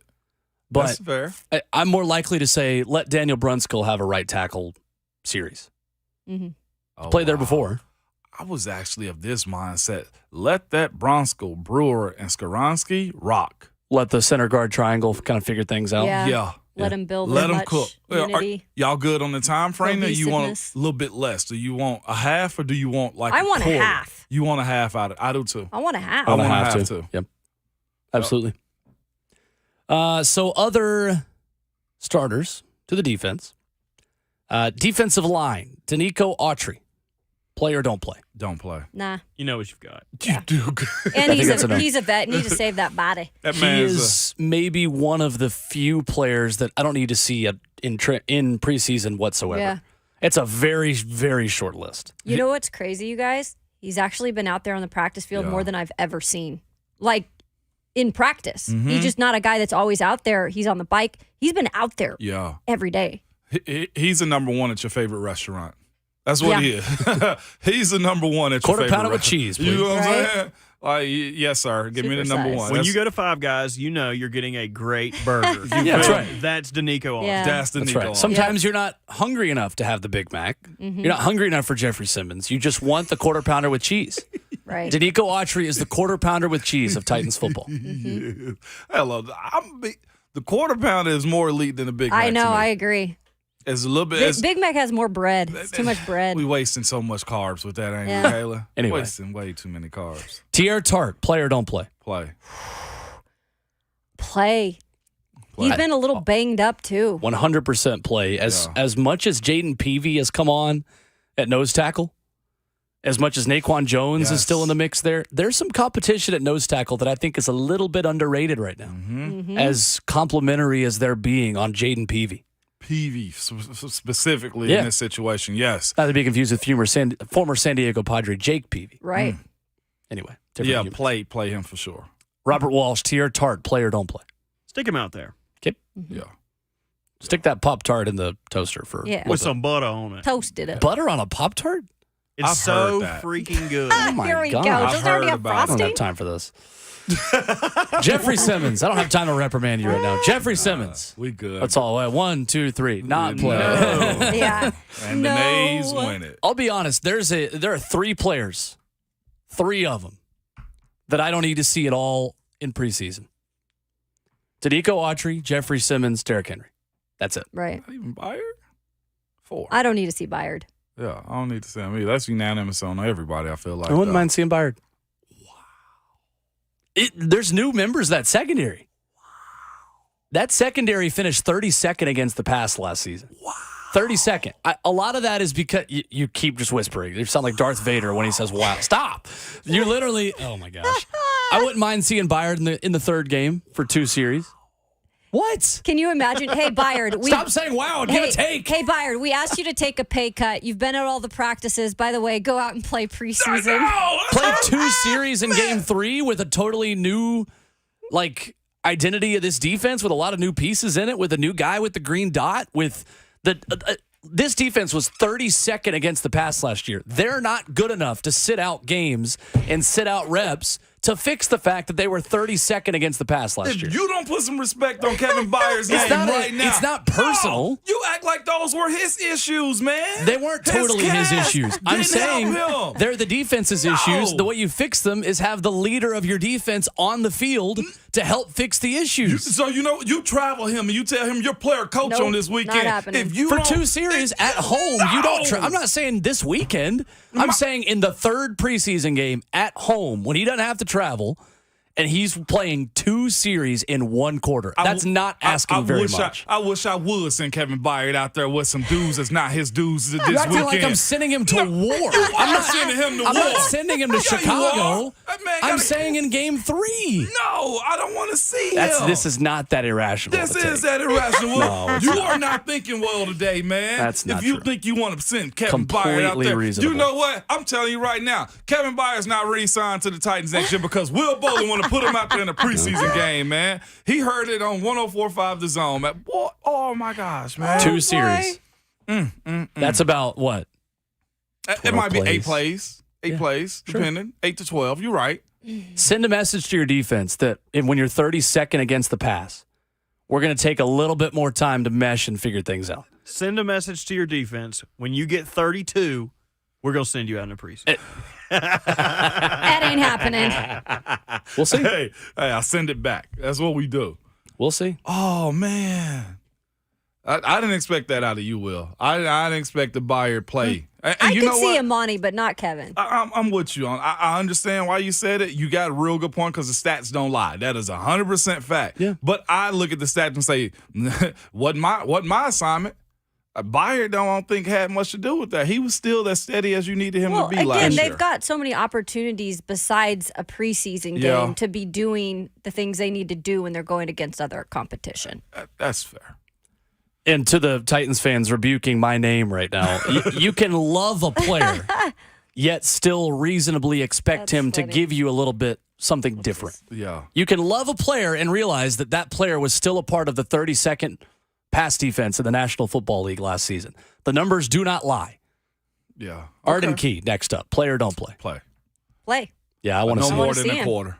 No more than a quarter. Yeah, I'm with you. Absolutely. I don't know how creatively they'll plan on using him. I think they're going to use him more creatively in season than they will in preseason. Yeah. Pass rush package where he's out there as a defensive tackle. I think we might have to wait to see that. Right. But I want to see him out there. Robert, I'm assuming you're agreeing with that. I'm all in. Thank you. Honky Kong in the F&M Bank Chain said this. I'm not mad, Will, just disappointed. The F&M Bank chat's saying a lot of dumb things right now. Oh, that's the only one I saw I'm right kidding. there. That's I'm the only first saying one that I because they're picked agreeing with y'all. Aziz Al-Shire. Aziz Al-Shire, play or don't play? I want to see a little. Give me play. see a little. I'll play. Yeah, definitely. He's new. Just a little bit because Yeah. this linebacker core, I'm like Oprah. You get a snap. You get a snap. You get a snap. Everybody's getting Yeah. snaps in this linebacker Happy core. birthday. Is that the most fragile group of this team as far as depth and What do you mean as far fragile? As far as okay, Aziz is going to be good. I feel like Dr. Gibby's going to be good for the role that he's playing. After that, what are we getting? Yeah. Not like they're weak or anything, but like there is a sharp drop. I mean, Monty Rice, I think he doesn't get as much attention because we talk about Dr. Gibby a lot. We talk about Aziz. I think Monty still has stuff to prove. Okay. But I wouldn't say like he's completely unknown as being No, a I ain't product. even I mean, unknown. he took steps forwards last play, year, but though. yeah, there is some question As a- marks. okay. I would agree. A lot of good special teams players, but they got to prove it on defense. Right. I agree with you. Positionally, yes. So Aziz short term is what we're saying. Also, the guy we haven't talked about, Otis Reese, I'm ready to see him get some snaps. Sure. If Vrabel's going to talk about you at a press Right? conference, you must be some kind of secret stud. Yep. We've got 6 more players on the Titans 22 on offense and defense to get to for play or don't play. We'll start with Jack Gibbons and Harold Landry when we come back for one final segment. And coming up as we come back as well, tickets to see Nashville Soccer Club play tomorrow night against Minnesota United in the quarterfinals of Leagues Cup 2023. That's next as we wrap up the show. 104.5 The Zone.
One final segment this morning on RKW, powered by All Four Seasons Garage Doors. We've got some tickets to give away, and we've got 6 more players to tell you whether or not they should or should not play this weekend as the Tennessee Titans take on the Chicago Bears. 615-737-1045.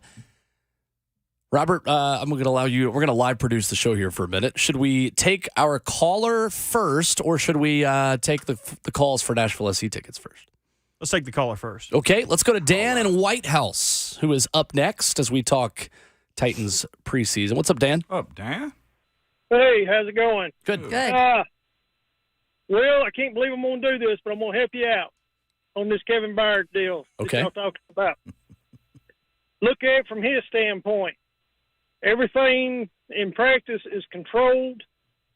If he's the leader of the defense, he wants to get out there and see what he's going to be having as far as the other players. I think it's fair. If I was him, I would want to be playing at least a few series. I think it's fair. Thank you, Dan. Dan, Appreciate the call. I respect your opinion there, but this man has done everything for this team you could possibly do. Yeah, Will. He don't have to be out there. Doesn't have to be. I want him to I don't think I just, and I don't even think Kevin. I don't know. Maybe Kevin wants. Maybe Kevin will prove us all wrong again. Dan and Will, the most wrong people in the mid-state today. Okay. All right. Not unreasonable. Not unreasonable. I don't think either opinion is unreasonable, Now by I'm the way. interested to see what really happens. That's why it's opinions, baby. Maybe the last game. Right. Robert, do we, I guess the people have started to call in. Do we have a Nashville SC winner, or should I give the magic words now? We do have a Nashville SC Oh. winner. His name is Steven. Steven. Hey. Heard the leagues come. Who knows what There we craziness go. is going to happen tomorrow night when Nashville takes on the Loons. He was screaming when I told him he was the winner. Heck so yeah. very excited Cool. to Oh, go to was he? Nashville SC. Love that. All Get right. the As you should be. empanadas. Yeah, do get the empanadas. Ground beef. They're good. Recommend it. Chicken was fire, too, though. The chicken, Chicken was is really good. Can't go wrong. Dr. Gibby. Yes, Jack Gibbons. Play or don't play. Yes, yes, yes, yes, yes. Please play. Yeah, got to. Yeah. That one's easy. Yeah, that's light work right there. Harold Landry. I think this one's easy too. No. Nope. Don't need it. Send it back. Robert Walsh. He can sit at home. He don't even get it on the plane. So No. I agree. I'm kidding. Oh, I was about to say, got me going. we're going to need longer on the show. We're going to have to go into Buck's show. No, no shot. No shot. Harold Okay, Landry needs to play okay. yet. Probably not at all in preseason either. But that's one where I feel like guys are different coming off of injuries. Mm-hmm. Like sometimes, obviously, you want to keep the guy's health first and foremost the priority. But Ramon, I feel like you do have some players that do think it's important to just test it for a couple series. Some you do. Yeah. Absolutely. No, that's a person Yeah. by person thing. Yeah, it really is. I treat everybody fair, but not the same. Sean Murphy Bunting. Play. I said it earlier. Absolutely. I want to see him. Definitely I think so, play. too. Yeah, you play. I think so too. Christian Fulton Play. I think play. And I think actually Christian might want to play. for sure. And Chicago got a couple young Thundercats at Yeah. wide receiver that'll be a good test for him, too. Contract year. Throw him in there. Yep, throw him in there. Let him get some live reps. right? Robert. Oh yeah, I also love that you said they have some Thundercats out there, so you can man. let him get Feel me. let him get a little matchup against Chitara or whoever the Right. hell those No, Thundercats man, was. Valus Jones is out there, but apparently Gosh. Dante Pettis and Isaiah Ford's been having a good time Yeah. at their camp. So I like that. he got his hands full, definitely. I saw Claypool got a little nicked up yesterday, Who? but Chase Claypool. Couldn't be my wide Couldn't receiver. be my wide receiver. All right, we'll Goodness see. sakes. In fact, he Fellas. was your wide receiver. Still say we fleeced them out of that deal Yeah, right get him there. out. Yeah, you did. Yeah, You they absolutely got did. Amani Hooker. No. Maybe the last game.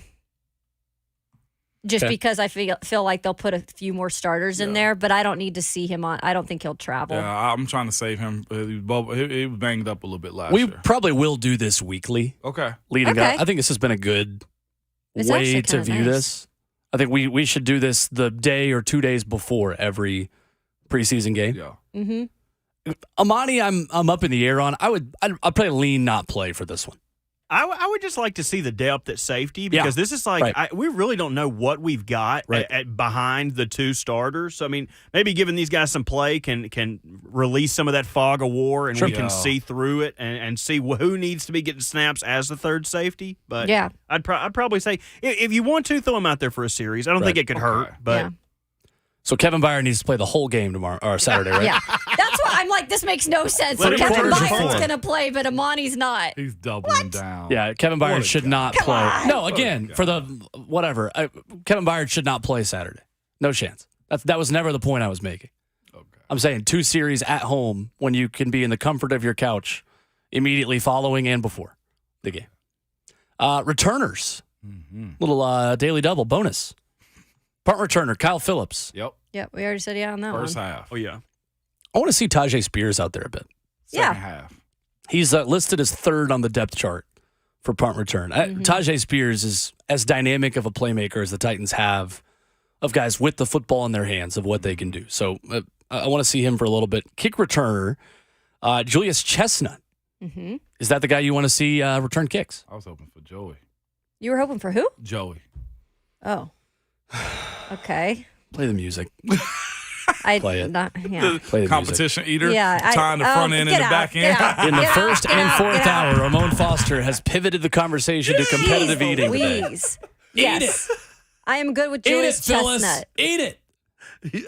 Hey, if I'm Racy McMath, though, I'm like, Coach, can I return some kicks? For real? Please. Please. Like, I got to do something. Yeah, fair.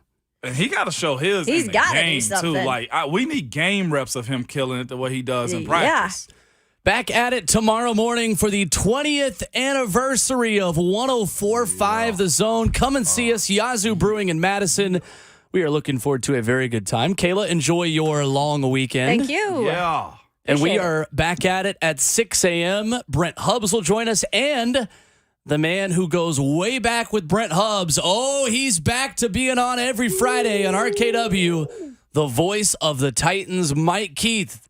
His weekly visits begin again tomorrow morning. Don't miss that, and don't miss these words of wisdom from Ramon Foster. Please, at all times, remember your Twitter fingers and your mic is always hot.